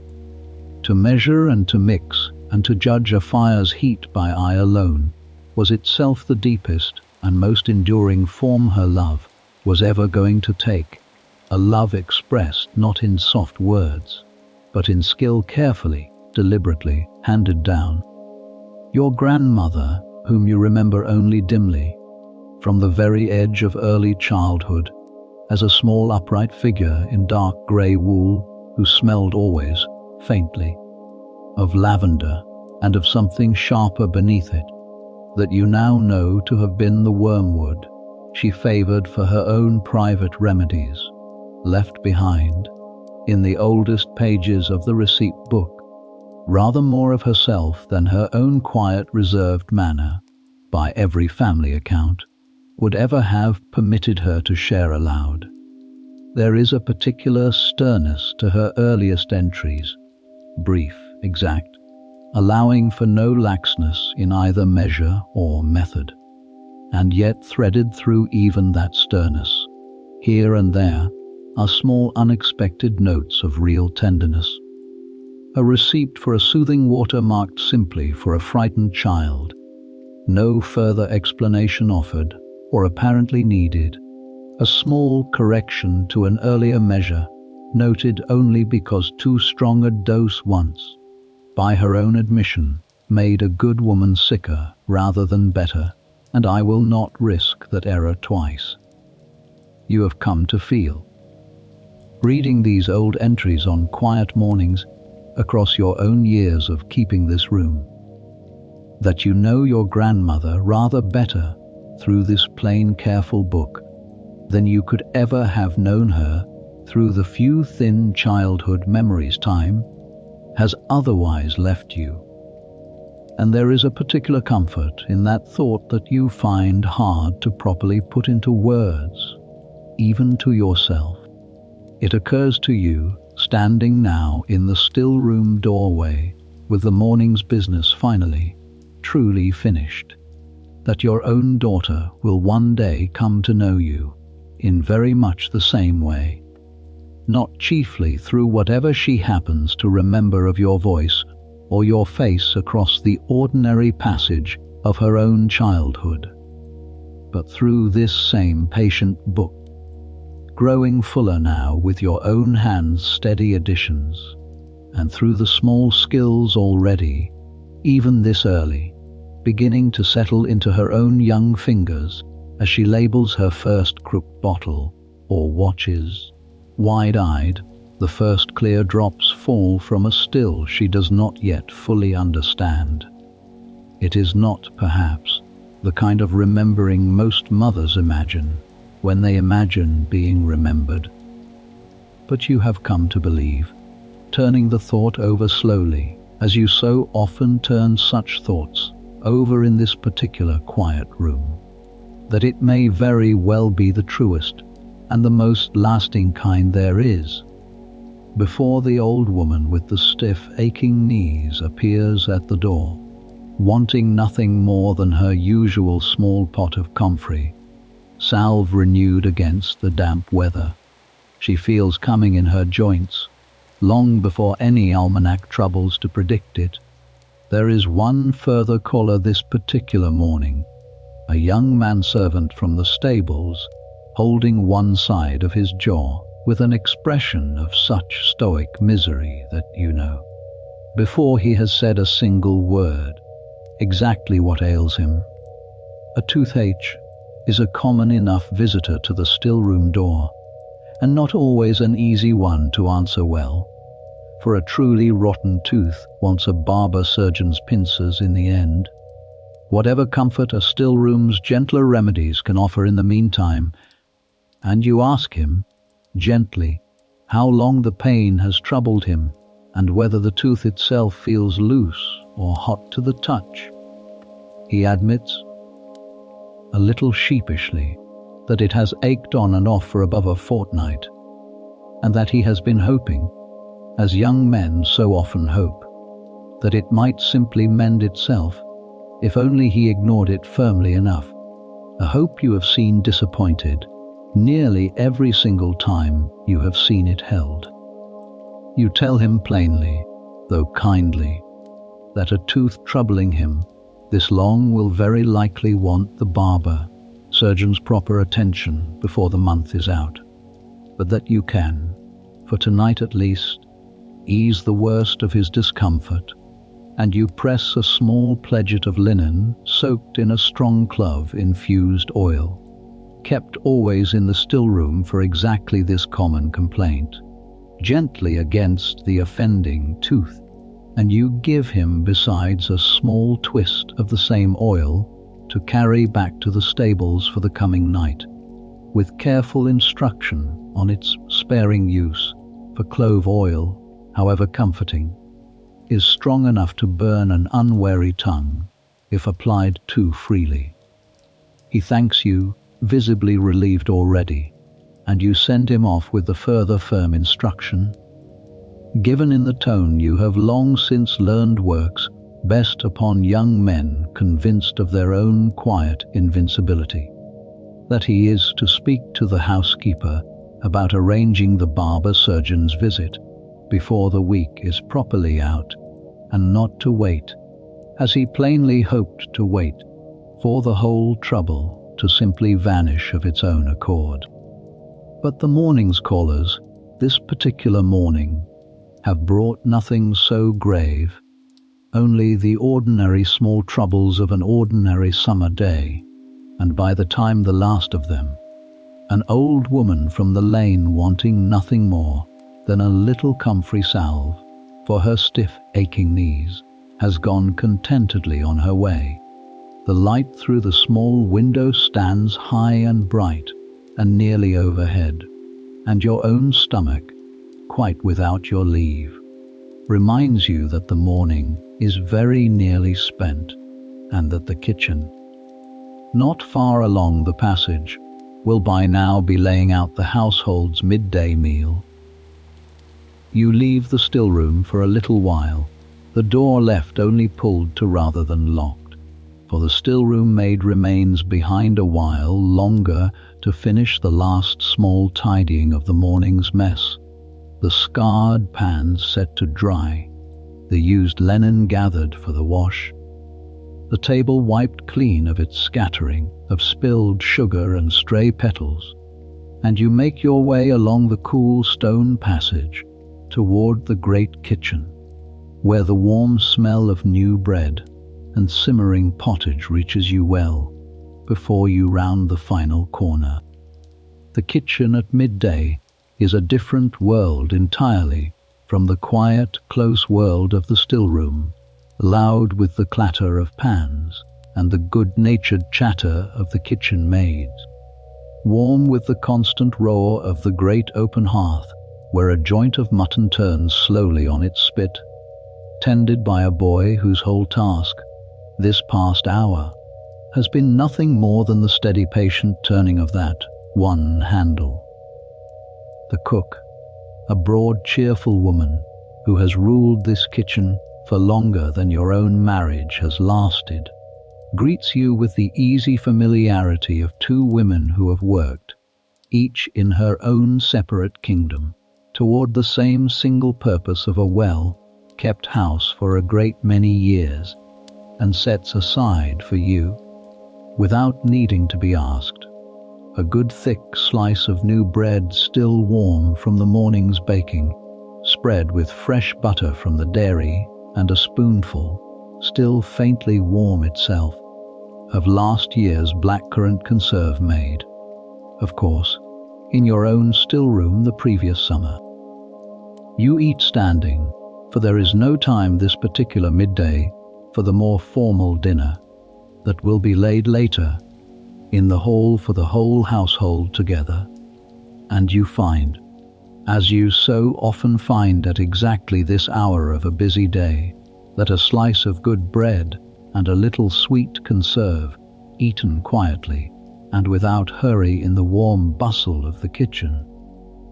is one of the small true pleasures of your whole working life, a pleasure made all the sweeter by the honest tiredness of a morning's real labor behind it. You speak a little with the cook of small household matters, the state of the larder, a message from the market town about the price of sugar this season, whether the peas in the kitchen garden will want picking before the week is out, the easy unhurried talk of two women whose long working partnership has worn away, over the years, any need for great ceremony between them. You think, standing there with your bread and your borrowed quarter-hour of rest, of the still-room maid herself, left behind now to finish her own midday meal among the other younger servants in the kitchen's further corner, and of the long, slow, patient work of teaching that has occupied so much of your own attention these past 2 years, work not so very different, you have often thought, from the patient work of steeping a herb slowly in good spirit until its whole virtue has finally, fully transferred. She came to you first a shy, uncertain girl of 14, the daughter of a respectable tenant family, wanting a good situation for their eldest daughter, and entirely ignorant, at the start, of anything beyond the most ordinary kitchen tasks, unable to tell rosemary from sage by sight alone, let alone judge the particular readiness of a simmering syrup by eye and smell. You began her, as your own mother began you, with the smallest and least costly of tasks, the sweeping and the scouring, the fetching and the carrying, watching all the while for the particular quality of attention, careful rather than merely obedient, that marks out a girl truly suited to this delicate work from one merely filling a place, until a better situation offers itself. She showed that quality early, you remember, within her first few months. In the careful, unprompted way, she straightened a shelf of bottles that had been left in some disorder, each one turned, without being told, so that its label faced properly outward, and you knew, watching that small, unremarked act of care, that you had, in this quiet, serious girl, very possibly found the hands your own mother's book would one day need beyond your own. You have taught her steadily since, a little more entrusted to her each season. The simple strainings first, then the tending of a fire beneath a modest still, then, this past year, the first careful stirrings of a conserve under your close watching eye, and you have watched her grow across those 2 years, from a nervous, uncertain child into something very close to a true still-room keeper in her own small emerging right, a transformation that gives you, each time you notice it afresh, very nearly as much quiet pride as watching your own daughter's first crooked attempts at a written label. Your children find you here, as they very often do at this hour, drawn by the smell of fresh bread, as surely as any of the household cats. Your eldest daughter, near 10 years old now, and already beginning to be trusted with small, simple tasks about the still-room on quieter mornings, and her younger brother, still more interested in the dog dozing by the hearth than in any grown business of herbs or remedies, though he will, in time, no doubt come to his own place in the wider household's work, as every child of this house eventually does. Your daughter asks, as she nearly always asks, whether she may come and help with the afternoon's bottling, and you tell her yes, gladly, for it does a young girl good, you have always believed, to learn early the quiet satisfaction of useful work well done, exactly as you yourself learned it at your own mother's elbow, standing on exactly such a stool as your daughter now stands on in the stillroom, watching and slowly, patiently beginning to help. The kitchen at this hour is, in truth, only the visible center of a much wider working household, whose separate small kingdoms all turn, each in their own fashion, toward the same single steady purpose of a well-kept house. And you find yourself thinking, standing there with your bread and your borrowed quarter hour, of all the other quiet labors proceeding. At this exact moment, in every corner of the manor and its grounds, largely unseen by any single pair of eyes, but adding together, nonetheless, into the whole settled comfort the household enjoys. In the dairy, not far along the passage, the dairymaid whose burned hand you dressed only this same morning will, despite her bandage, be helping the older dairy woman turn the morning's cheeses and skim the settling cream. For a dairy's work waits for no one's small injuries. In the laundry yard,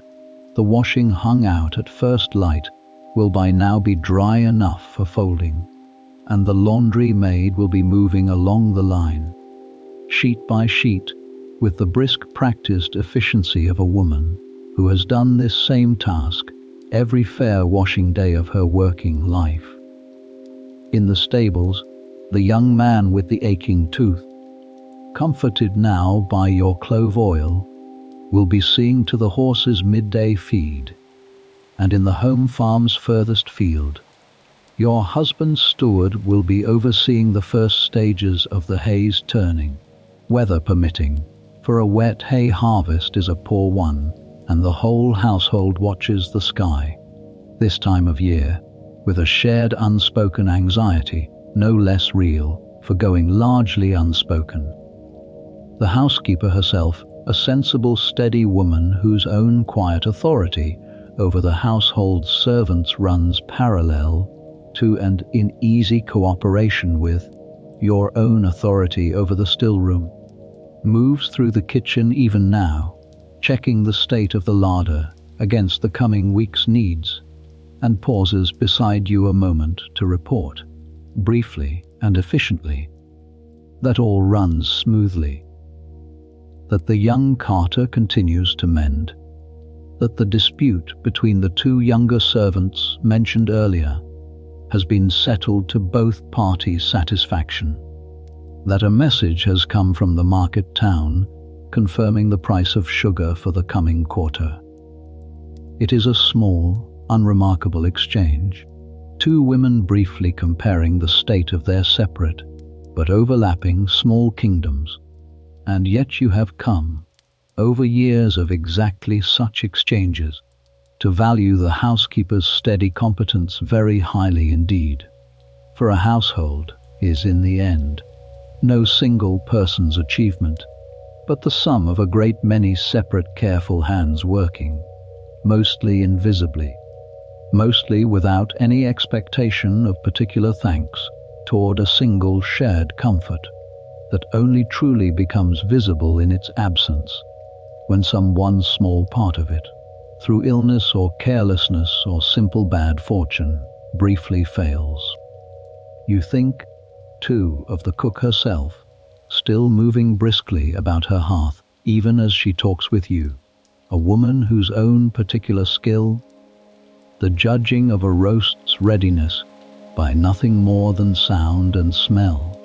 and the particular give of the meat beneath a testing finger, is every bit as hard-won and every bit as quietly valuable as your own skill with a still or a salve, and you have often reflected, on quiet afternoons such as this one, how very much a great house's whole comfort rests upon exactly this kind of scattered, unglamorous, deeply practiced expertise, no single skill grand enough to be remarked upon by a passing visitor, and yet all of them together amounting, day after day, season after season, to the whole settled ease in which a family such as your own is fortunate enough to live. There is talk, too, over the bread and the conserve, of smaller domestic matters entirely apart from the stillroom. A letter arrived that morning from your husband's sister in the north, with news of a new grandchild. The question of whether the orchard's early apples will be ready for picking before the fair at the market town. A small dispute between two of the younger servants that the housekeeper has already competently settled without any need for your own involvement. It is a pleasant, unhurried quarter hour, this midday pause, a small island of plain domestic ease, set between the long, busy work of the morning and whatever the afternoon has yet to bring, and you have learned, over the years, to guard it a little jealously. For a mistress who never once pauses to eat a slice of bread standing in a warm kitchen, surrounded by the easy noise of a household going about its ordinary business,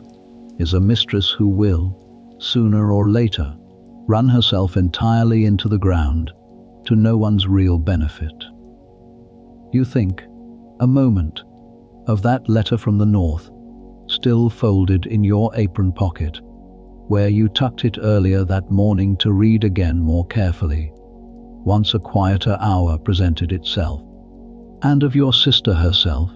settled these past several years in a household a good deal further from any market town than your own, and keeping, by her own cheerful account,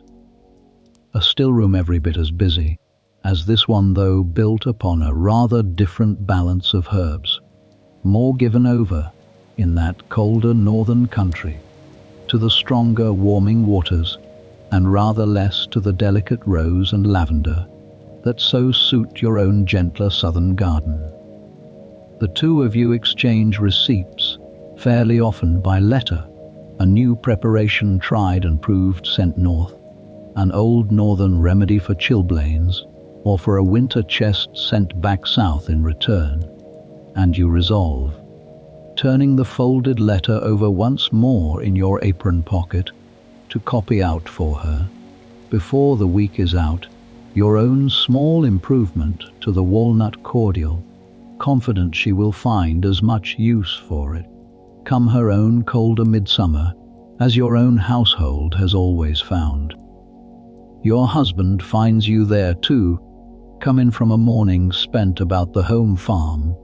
and the water meadows, seeing to matters of drainage and of hay that are entirely his own separate kingdom, as the stillroom is entirely yours, and the two of you exchange, standing together for a few brief, unhurried minutes near the warm hearth, the small, comfortable talk of a long married couple, each returning, for a moment, from their own separate morning's labor, the sort of talk that carries little weight of its own and yet matters, somehow, a very great deal, the quiet daily thread that holds a marriage and a household and a whole small working world together across the slow turning of many years. But the bread is eaten, and the conserve scraped clean from the small dish, and the household's midday business,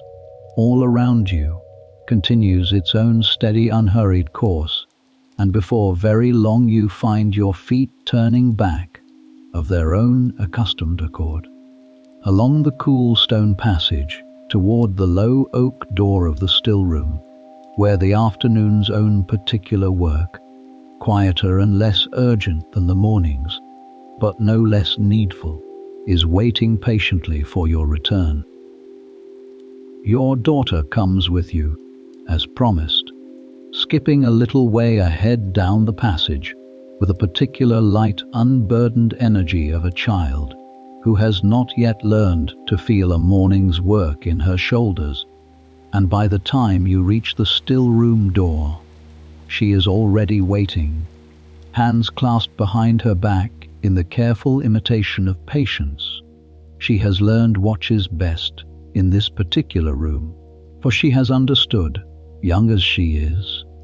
that the still room rewards a quiet, steady hand far more readily than an eager, restless one.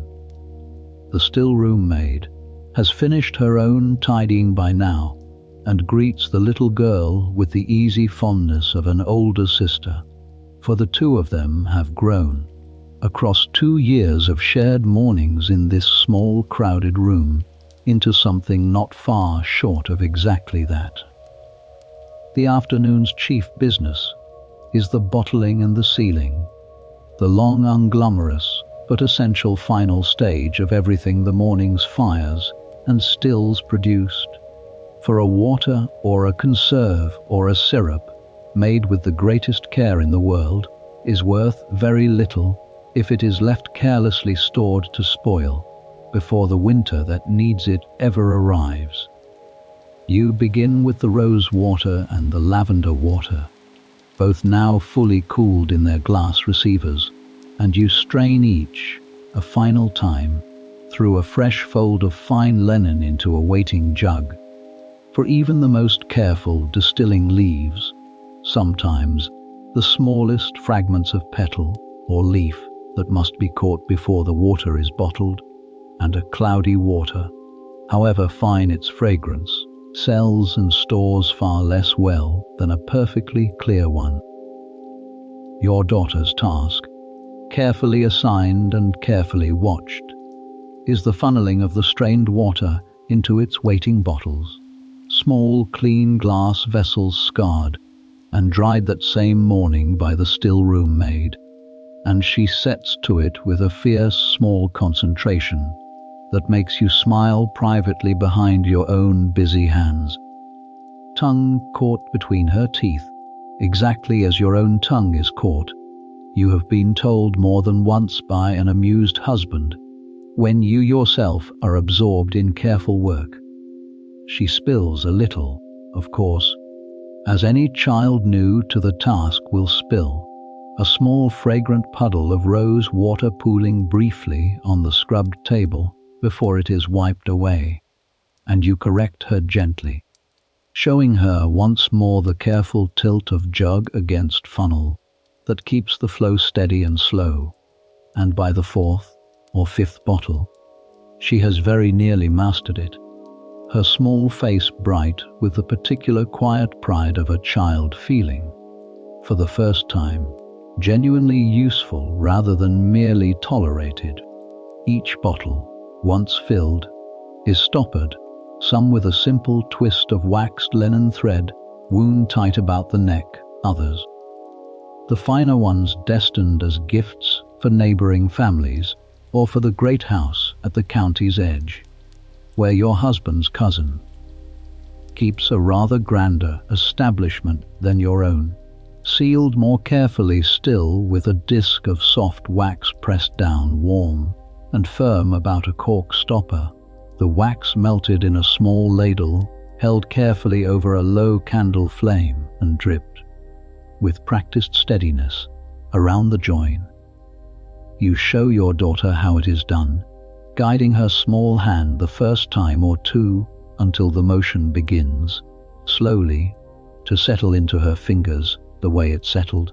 so many years ago now, into your own, under your own mother's exactly similar patient guidance. The conserves and the syrups, cooled now fully upon their shelf, want their own final attention too, each pot checked for a clean, tight seal, each bottle's stopper tested with a gentle twist to be sure it holds, for a poorly sealed conserve will grow, within weeks, a soft grey bloom of mold across its surface that spoils the whole pot's worth of a morning's careful labour. And there is little that troubles a still room keeper's conscience quite so sharply as opening, in the depth of winter, a jar saved carefully since summer, only to find its contents ruined by a seal too carelessly made. You check each one now with the unhurried thoroughness of long habit and find, to your quiet satisfaction, that this particular morning's work has sealed cleanly and well. The last and perhaps most satisfying task of the afternoon is the labeling for a bottle or a pot. Without its proper label, however well made its contents, is of little use to anyone once a season or two has passed, and the memory of exactly what went into it has faded, and your still room, across 3 generations now, has kept a strict and careful habit of labeling every single vessel the moment it is sealed. You cut small squares of paper from a sheet kept always ready for the purpose, and you write, in your own careful, even hand, the name of the water or the conserve or the syrup, and the year of its making. Rose water, this present year. Elderflower syrup, this present year. Marigold salve, this present year. And you tie each small label about its bottle's neck, or press it beneath its pot's tied covering, so that any hand reaching for it, whether your own in some distant winter, or a granddaughter's not yet born, will know at a glance exactly what it holds and how long it has waited, patiently, upon the dark shelf. Your daughter is given the simpler labels to manage herself, the plain squares for the more ordinary waters, and she forms her letters slowly and a little unevenly, her tongue once more caught between her teeth, but with a care that pleases you a great deal more than a swifter, careless hand would have done, for you would rather, always, a slow true label than a quick careless one. She holds up her first finished effort for your approval, a slightly crooked but perfectly legible lavender water tied about a small green bottle, and the pride in her small upturned face is a thing you know you will remember, quietly, for a good many years to come. One small early link forged this warm summer afternoon, in the same long unbroken chain that brought the still room, in its own turn, down into your own keeping. By the time the last bottle is labelled, and the last pot sealed, the whole long table stands transformed from the morning's busy scattered chaos into something closer to order. Rows of clear glass and dull pewter and pale earthenware, each vessel holding, within its small compass, a little piece of this one particular summer day captured and made ready to outlast it. And you stand a moment surveying the whole quiet accomplishment with the same settled satisfaction you feel at the end of very nearly every working day in this room, before turning, at last, to the one task still properly outstanding, for the Physic garden beyond the small window has its own afternoon needs, quite apart from anything the still room's indoor work requires. You send your daughter, tired now and glad enough of an excuse to rest, back toward the nursery in the care of the still-room maid, and you step out alone through the low arched door into the garden, where the afternoon heat lies heavier and stiller than the cool dewy freshness of the early morning, the air thick with the low steady hum of bees working their unhurried way from bloom to bloom along the whole length of the lavender border. The dew is long since gone, drawn up hours ago into the warm afternoon air, and the beds, in this different slanting light, look and feel entirely different from the grey silvered garden you walked before dawn, brighter, busier, full of small movement, a white butterfly rising and settling and rising again above the marjoram, a fat bumblebee working methodically along a row of foxglove that grows, half wild, against the garden's northern wall, useful for the beauty it lends the eye, though your receipt book warns, in your grandmother's firmest hand. that it is not a plant for the stillroom's ordinary work, being far too strong and far too dangerous for any but the most careful and most learned physicians use. The afternoon's garden task is weeding, plain and unglamorous, but entirely necessary. For a Physic garden left untended, even a single week in high summer will find itself half strangled by bindweed and groundsel and the dozen other opportunistic small plants that seem to spring fully formed from bare soil the very moment a gardener's back is turned. You kneel at the edge of the sage bed, an old cushion beneath your knees against the hard, dry earth, and you work steadily along the row, pulling the unwanted growth free with a firm, even tug close to the root, careful not to disturb the sage's own spreading roots beside it. And you find, in this quiet, solitary task, a different kind of satisfaction from the busier indoor work of the morning, a slower, more purely physical contentment, hands in warm earth, sun on the back of the neck, the whole wide quiet garden humming gently around you. You think, kneeling there among the sage, of the bees themselves, whose own small hives stand along the garden's far wall, kept not by yourself directly, but by the old gardener who has tended this whole garden, Physic beds and orchard and kitchen rows alike, for nearly as many years as the stillroom itself has stood, and whose careful patient husbandry of those humming striped hives provides, twice a year, the good clean beeswax that goes into every Salves stillroom makes, and no small portion, besides of the honey that sweetens the household's own table. It has always struck you, on quiet afternoons such as this one, working among the bee-loud lavender, how very much the whole Physic garden depends upon exactly this kind of patient cooperation. Herb and bee and gardener and stillroom keeper, each doing their own separate quiet part of a single larger work that none of them alone could accomplish. And there is something in that thought, turned over slowly while your hands continue their steady weeding, that settles you as surely as any prayer. While you weed,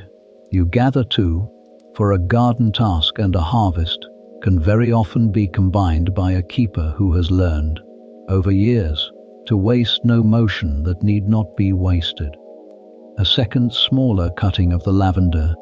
that escaped this morning's earlier harvest, spikes just now coming fully into their own deep purple bloom, gathered this time not for the still, but to be tied in small bundles and hung, upside down, from the beams of the linen press, where their slow drying fragrance will keep the household's good sheets and shirts sweet-smelling through the whole coming year and discourage, besides, the small hungry moths that would otherwise trouble them. The gardener finds you there, kneeling among the sage with your basket of cut lavender beside you, and stops a while to talk, as he often does on a quiet afternoon. An old weathered man who has worked this same soil since before your own marriage, and who speaks of his plants, you have always thought with quiet amusement, rather as another man might speak of his own children, with a mixture of pride and complaint entirely familiar to any parent. He tells you the bees have been busy and contented this whole week past, a good sign for the season's honey, and that the early apples in the orchard will want picking within the fortnight, and that the rain 3 days back, though troublesome for the hay, has done the Physic beds a great deal of quiet good. You talk a while longer, easy unhurried talk of weather and of growing things, and then he moves on to his own afternoon's work among the beans, and you return, alone once more, to your weeding until the sage bed stands clear, and the light has begun, very gradually, to soften and lengthen toward the later part of the afternoon. It is while you are gathering your tools to return indoors that a further visitor appears at the garden's outer gate, not a servant or a tenant this time, but a neighbour, the wife of a smaller gentry family whose own house lies perhaps 2 miles distant across the water meadows, come, as she comes perhaps once a season. Less for any pressing complaint than for the simple pleasure of a friend's company, and, if you are willing, a little of your particular skill with the rose water she has heard so much praised about the neighborhood. You greet her warmly, for she is a genuinely welcome caller, rather than a burden upon a busy afternoon, and you bring her into the still room itself, where she exclaims, as she nearly always does, over the crowded fragrant shelves and the small bottles cooling upon the table, and asks, with the frank, easy curiosity of an old friend, rather than a stranger, whether you might share with her the particular receipt for the rose conserve that so delighted her at your table this past spring. You do share it gladly, copying out the receipt in your own hand onto a fresh sheet of paper while she watches, for this, too, is very much a part of the still room's true purpose, the free, unhurried sharing of small, useful knowledge between one household and another,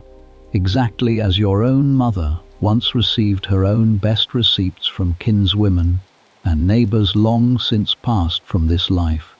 and exactly as you hope, in your own turn,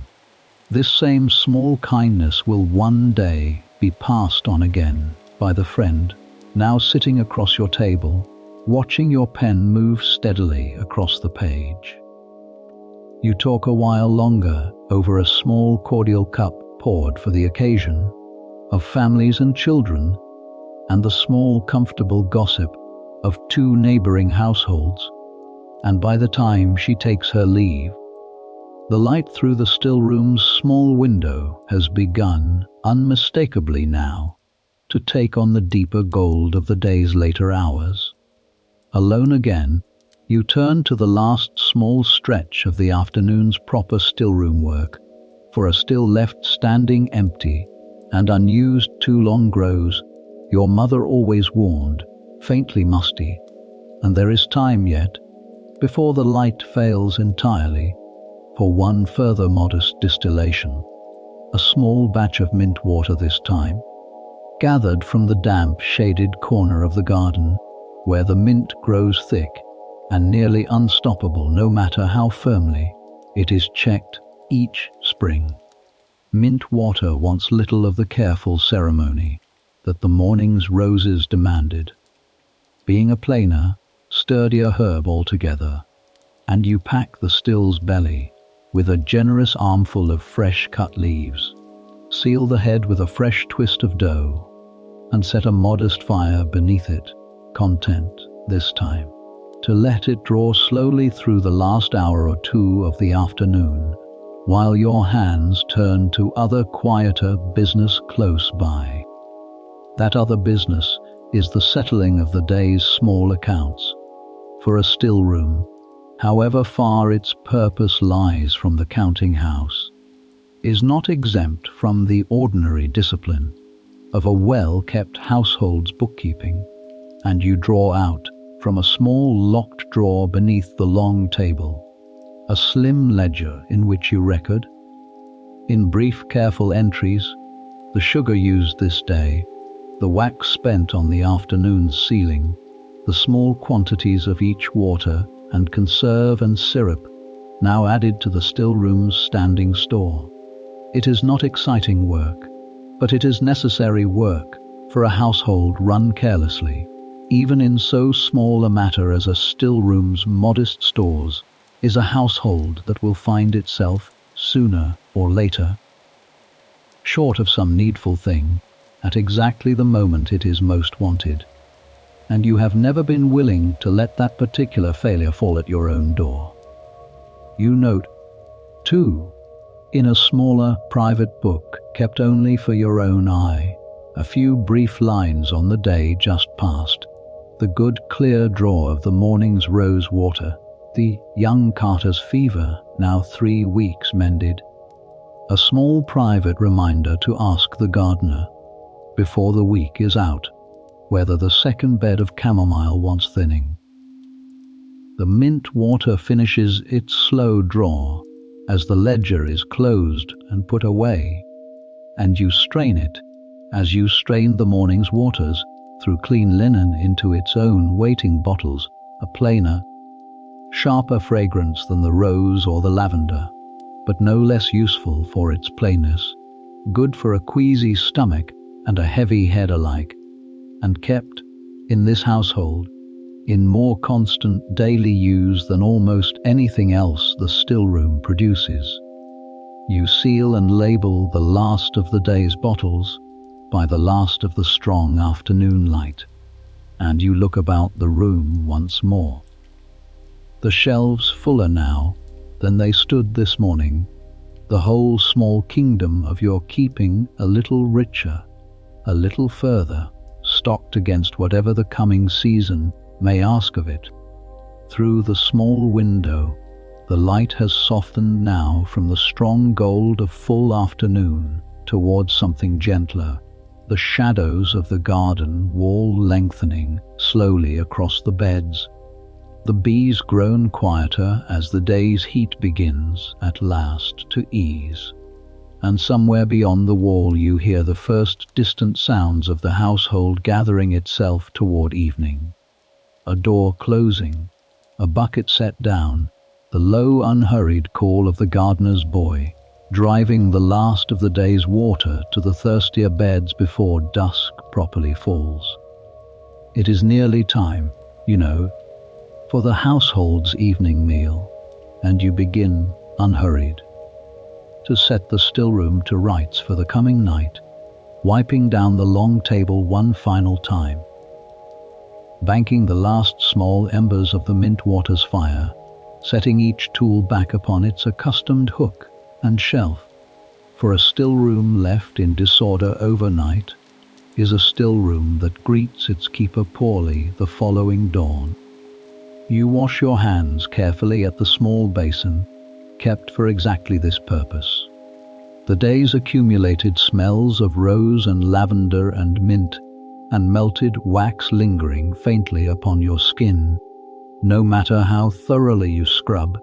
a lingering that you have long since ceased to mind, for it is, in its own way, simply the honest mark of a day's work well spent, and you smooth your apron, and you take up the small pierced lantern once more, though there is no real need of its light yet, in the still bright evening, from long habit alone, and you make your way back along the passage toward the hall, where the household's evening meal will very shortly be laid. The great hall at supper time is a warmer, fuller scene than the quiet solitary business of the stillroom. The long table set with the plain, good fare of a well-kept country household, the mutton roasted that morning now carved and served alongside bread and cheese, and the season's first ripe beans from the kitchen garden, and a jug of small beer for the servants, and a little wine for the family besides. Your husband takes his place at the table's head, your children beside you. The household's senior servants ranged along the board, according to the old familiar order. And there is, in this gathering together of the whole working household, at the close of a long day, a particular kind of settled comfort that no single part of the day, however pleasant in itself, quite equals alone. You tell your husband a little, over the meal, of the day's stillroom business, the good clear draw of the morning's roses, your daughter's first careful attempts at labelling, the neighbour's pleasant visit, and the receipt so gladly shared, and he listens with the easy interested attention of a man who does not himself understand the finer points of distilling or conserving, but who has come, across many years of marriage, to value a great deal what the still room's quiet, steady work brings to the whole household's health and comfort, and who tells you, as he tells you fairly often though never so often as to grow stale, that the house would be a poorer and a sicklier place altogether without your particular care of it. You do not disagree, though you would never say so quite so plainly yourself. For you know, better than almost anyone beneath this roof, exactly how much of the household's quiet daily well-being rests upon the small unglamorous labor of that one small room at the passage's quiet end. Before the meal is fully finished, you excuse yourself a moment, remembering the promise made that morning to the dairymaid with the burned hand, and you find her at the servant's end of the table, her bandaged hand held a little carefully, but her spirits plainly much recovered, and you unwrap the dressing gently to check the burn beneath, finding it already easing, the angry redness fading, the blistered skin beginning its own slow patient work of mending, and you apply a fresh small measure of the marigold salve and a clean dressing before returning to your own place, satisfied that this one small thread of the day's business, at least, is properly and gently closed. Supper finished, the household begins its own slow unwinding toward the evening's quieter hours, the servants dispersing to their own last small tasks before rest, the children growing drowsy in the warm, lingering light of a long summer evening, and you find yourself drawn, as you so often are at exactly this hour, back out through the hall's side door into the garden once more, not for any further work this time, but simply for the quiet pleasure of walking it in the day's last soft light, the particular gentle hour when the heat of the afternoon has fully drained away and the whole garden seems to exhale slowly into the cooling air. The light at this hour is very different again from either the grey-silvered dawn or the strong gold of full afternoon, a soft deepening amber that catches the last open blooms of the roses and turns them, for a little while, the color of warm embers, and lies long and gentle across the clipped lavender borders, and gilds faintly the old brick of the garden wall that has held the day's warmth so patiently since morning, and will go on holding it, giving it back slowly to the cooling air, long into the coming night. It occurs to you, walking slowly along the familiar path in this gentle fading light, how very differently this same hour would look and feel and smell in almost any other season of the turning year, and the thought settles you further still, the way a long familiar view settles a traveller returning at last to well-loved country.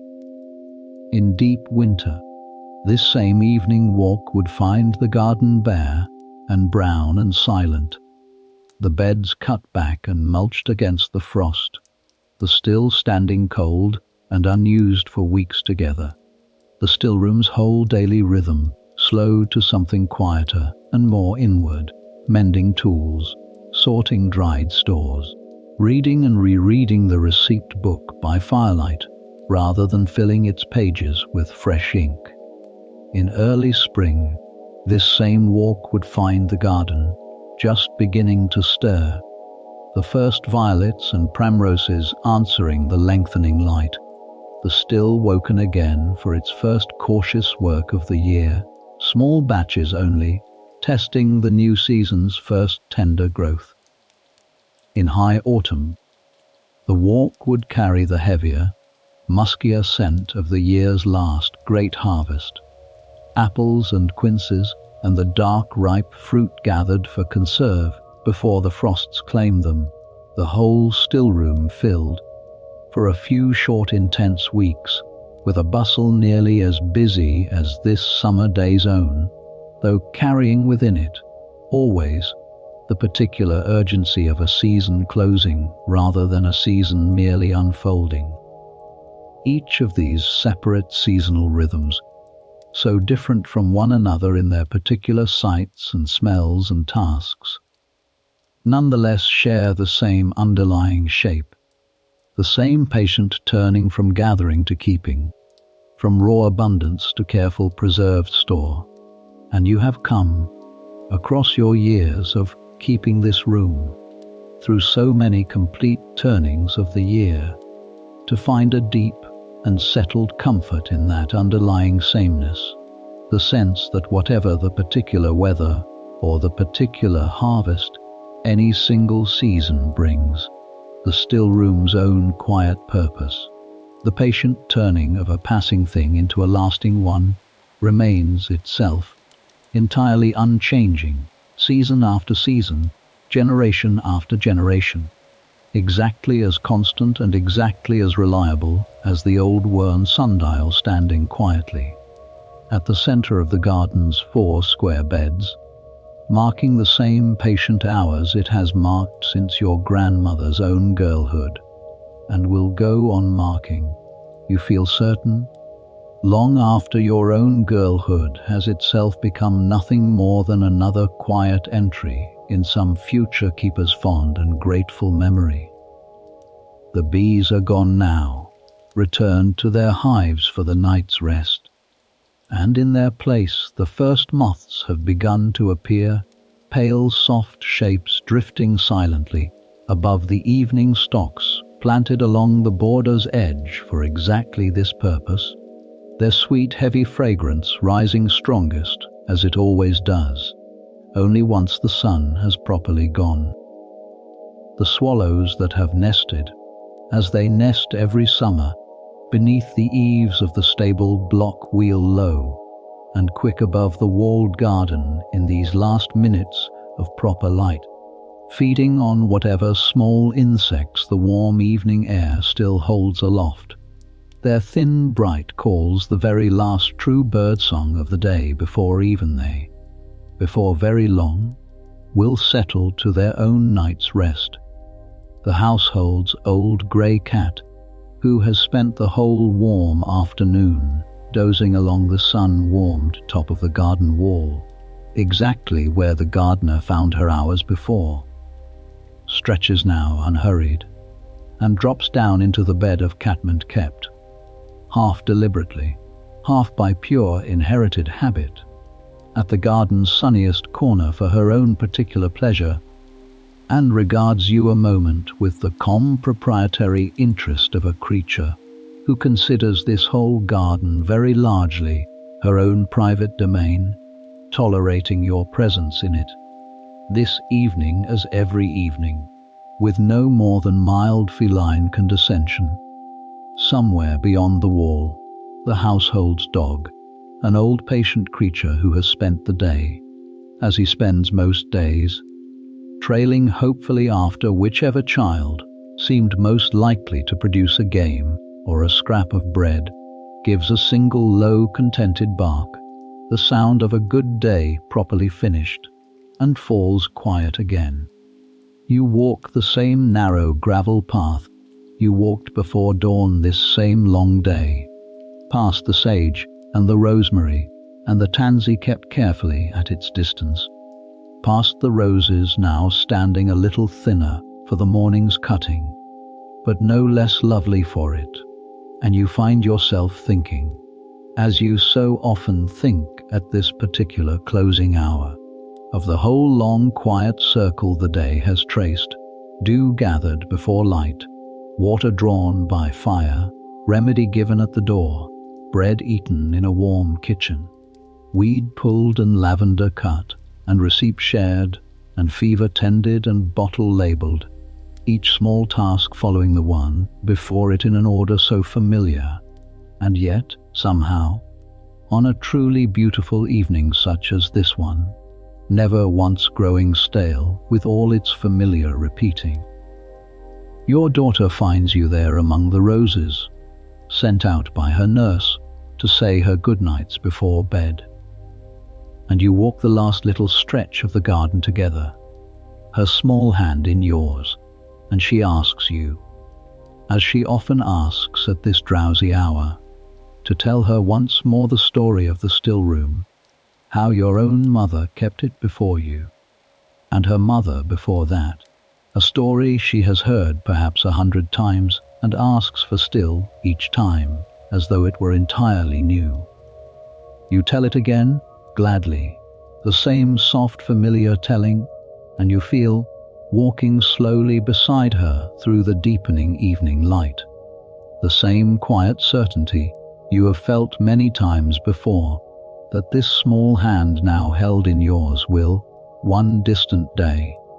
be the hand that keeps this same small room, gathers this same dew, tends this same still, and that the whole long unbroken chain, however far off that particular day may yet lie, is safe, for now, exactly where it needs to be. Before you take her in to bed, you slip back briefly into the still room, for there is one last small thing wanted this evening, a weak infusion of chamomile flowers steeped in hot water and cooled a little, given by the spoonful to settle a child grown a touch overexcited by the long light evening and slow to find her rest. A small gentle remedy your own mother gave you in exactly this same room on exactly such warm summer evenings when you were a girl no older than your daughter is now, and you carry the small cup back through the darkening passage and sit with her a while as she drinks it, slowly, her eyelids already growing heavy with the day's long accumulated tiredness, until at last her nurse comes to settle her properly into her small bed, and you kiss her goodnight and leave her, drowsy and content, to the sleep that is already gently claiming her. Your son, younger still and asleep already these past hours, wants no such attention tonight, sleeping the deep unbothered sleep of a small child who has spent his whole long day chasing the household's dog about the orchard and has not, this evening, the slightest difficulty finding his rest.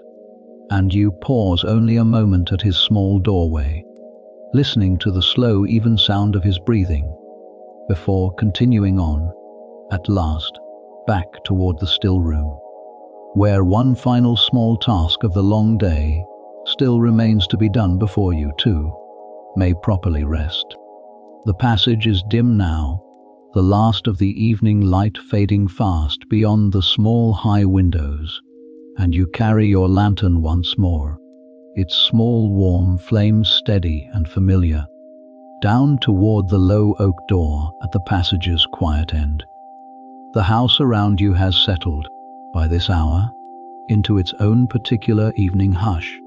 the loud bustle of the kitchen long since faded to the low murmur of the last servants finishing their own final small tasks before bed, the great hall dim and quiet behind its closed door,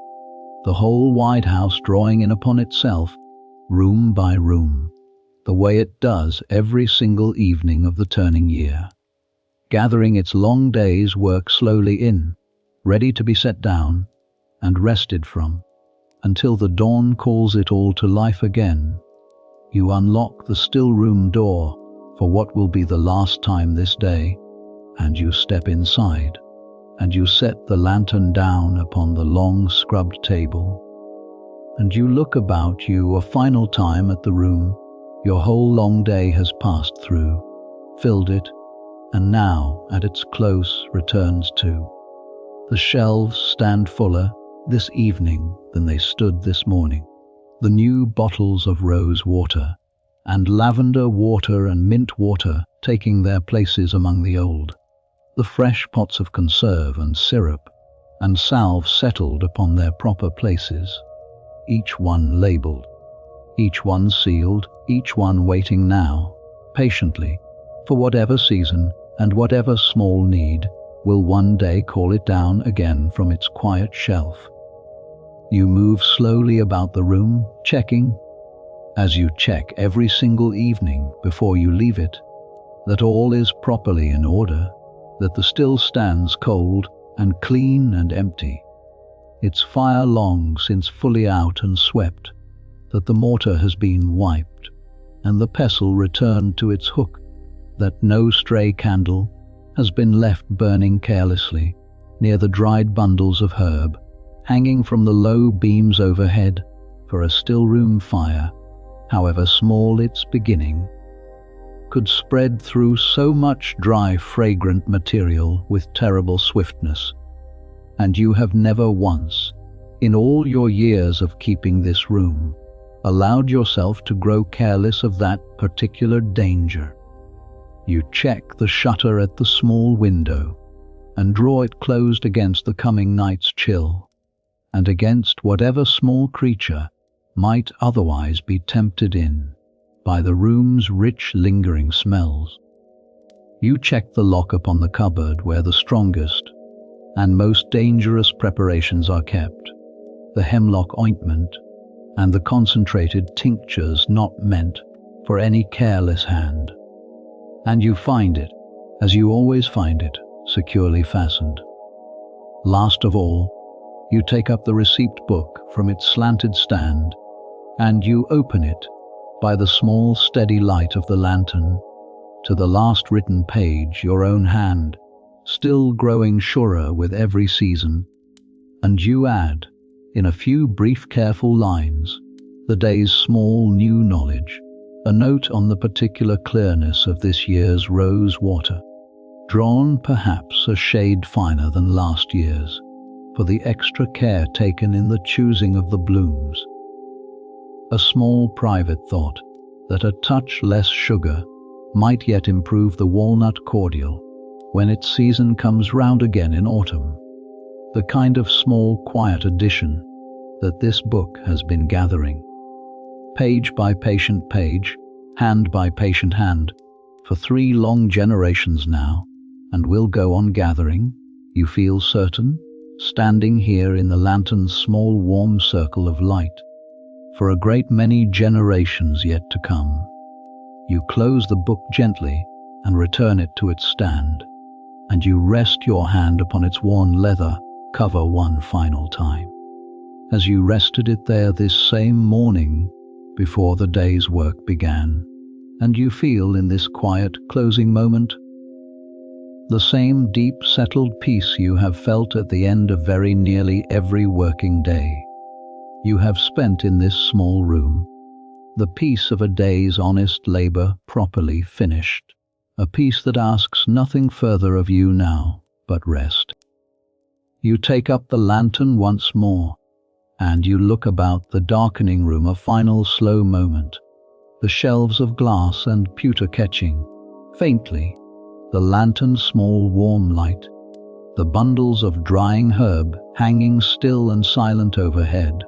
the great cold still standing patient in its corner, waiting, as it has waited every single night of its long life, for tomorrow's fire and tomorrow's fresh harvest to wake it once again into its own slow patient work.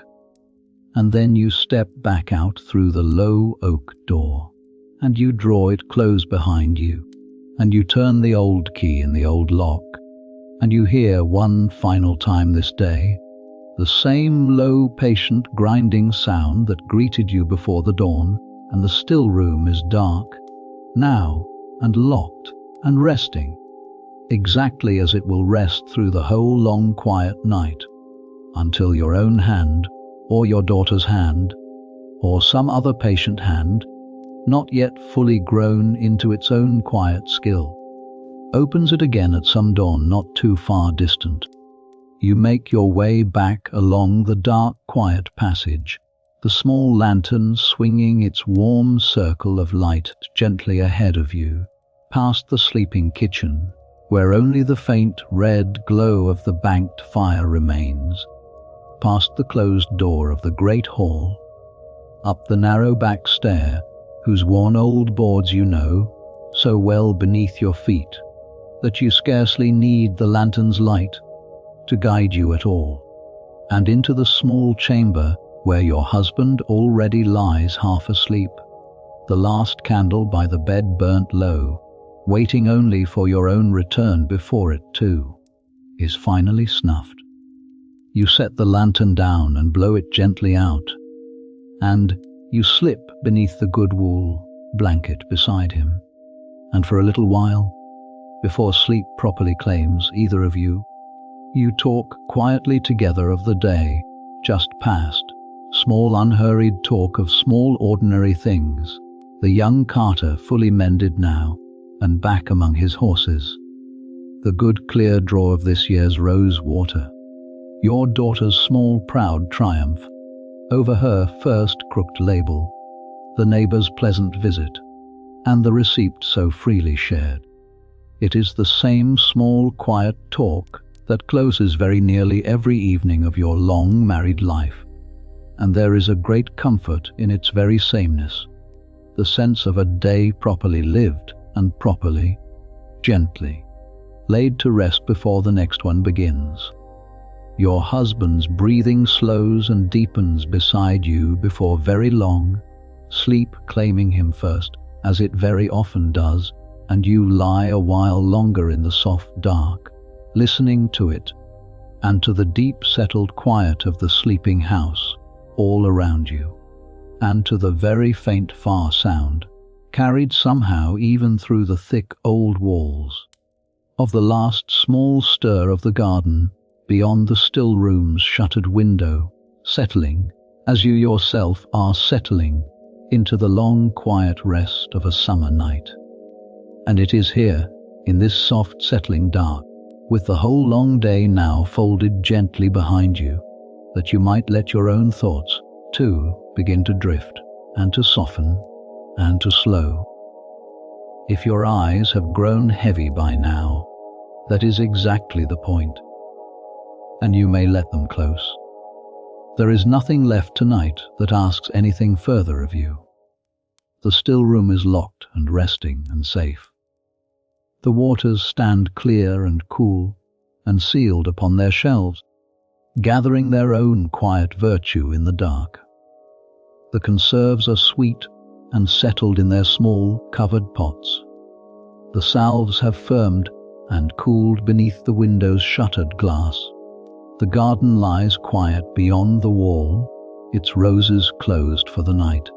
its lavender still, its bees asleep within their hives, the whole soft green world of it resting patiently until the dew returns before the next dawn to be gathered all over again. Let the whole long day drift gently behind your closed eyes now, the grey hush before the birds began, and the cool wet garden heavy with dew, and the roses cut clean beneath the climbing sun,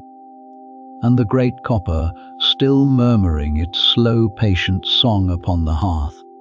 and the receipt book open beneath your resting hand, page after quiet page of 100 years of careful keeping, and the conserve turning slowly crimson in its shallow pan, and the syrup thickening gold and sweet against the coming winter, and the salve cooling pale upon its cool stone ledge, and the small soft knock at the door. Again and again through the long warm morning, each small trouble met and eased and sent gently on its way. Let the bread and the butter and the sweet dark conserve eaten standing in the warm kitchen drift by, and the fever tended through the long frightened hours until the physician came, and the bottles filled and labelled in your daughter's small careful hand, and the lavender cut a second time in the humming afternoon garden, and the neighbour's easy visit, and the receipt so gladly shared, and the chamomile cup carried through the darkening passage to settle a drowsy small daughter into her own first sleep of the night. Let it all drift, slowly, gently, dimmer and dimmer, and slower, the whole long quiet day of the still room folding itself, page by page, hour by hour, into the same deep, patient rest that the still room itself has folded into behind its locked oak door, until there is nothing left, at last, but the soft dark and the slow even breath beside you, and the deep settled quiet of the sleeping house, and your own breath slowing and softening and deepening to match it. There is a small warm flame that has carried this whole long day quietly, from its very first grey hour to this last soft, settling one, and it is worth resting your thoughts upon it now gently, as you drift the last little way down toward your own sleep. There was the small warm flame of the pierced tin lantern, carried down the dark back stair, before the birds had properly woken, lighting your way to the still room's locked door. There was the small steady flame beneath the great copper still, fed stick by careful stick through the long patient hour of the rose water's slow drawing, never too fierce and never too weak, held always at exactly the gentle heat the work required. There was the small warm flame beneath the Conserves' shallow copper pan, and beneath the syrup's wider one, and beneath the melting fat of the marigold salve, each one tended with the same quiet, unhurried patience, each one doing its own small, necessary part of the whole day's larger work. There was the small, warm flame of the ladle, held over a candle to melt the sealing wax, dripped carefully round 100 small corks and stoppers through the long, bright afternoon. There was the small, warm flame of the kitchen hearth, turning the mutton slowly on its spit, while the whole busy household gathered, at midday and again at evening, to eat and to rest a while together. There was the small warm flame of the last candle by the bed, burning low and patient while you talked a little in the soft dark of the day now finished, before it too was gently blown out. And there is, even now, in this deep quiet hour, the small warm flame of the banked kitchen fire far below, holding its low red glow through the whole dark night, waiting patiently to wake again at the first grey breath of the coming dawn, exactly as it has waked every single morning of your whole long life in this house. And there is, beneath all of these small separate flames, one flame larger and slower and steadier than any single candle or hearth fire could ever be, the long unhurried flame of the still room's own keeping, passed carefully, hand to hand, mother to daughter, down the whole long quiet line of your family, from a grandmother whose stiff careful hand opens the old receipt book's very first page, through a mother whose rounder, quicker hand fills so many of its middle pages, down into your own hand, steadier now with every passing season, and onward, one day, gently, into a small daughter's hand, not yet fully grown into its own quiet skill, but already, this very evening, tracing its first careful crooked letters upon a small green bottle of lavender water. It is a flame that asks nothing loud of the world, and claims no great glory, and yet it has warmed and comforted, and quietly mended this one small corner of England, one dawn at a time, one bottle at a time, one small hurt eased at a time, for longer than any single life could properly account for. And it will go on doing so, you feel certain, drifting now toward your own deep rest, for a great many quiet years yet to come. Let the whole slow flame of it burn low now, gently, in your thoughts, the way the kitchen fire burns low beneath its blanket of ash, the way the last candle burned low before it was blown out,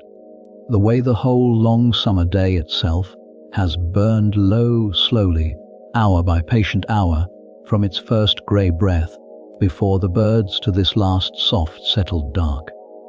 There is nothing more now to be gathered. There is nothing more now to be distilled or conserved or sealed or labelled. There is nothing more now to be tended or answered or eased. The still room is locked. The garden is quiet. The house is still. The whole long day is whole and done, and gently laid to rest, exactly as you yourself are laid to rest now, beneath the good wool blanket, in the soft, familiar dark,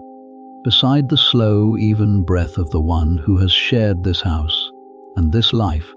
and this same quiet nightly settling, for so many good years now behind you.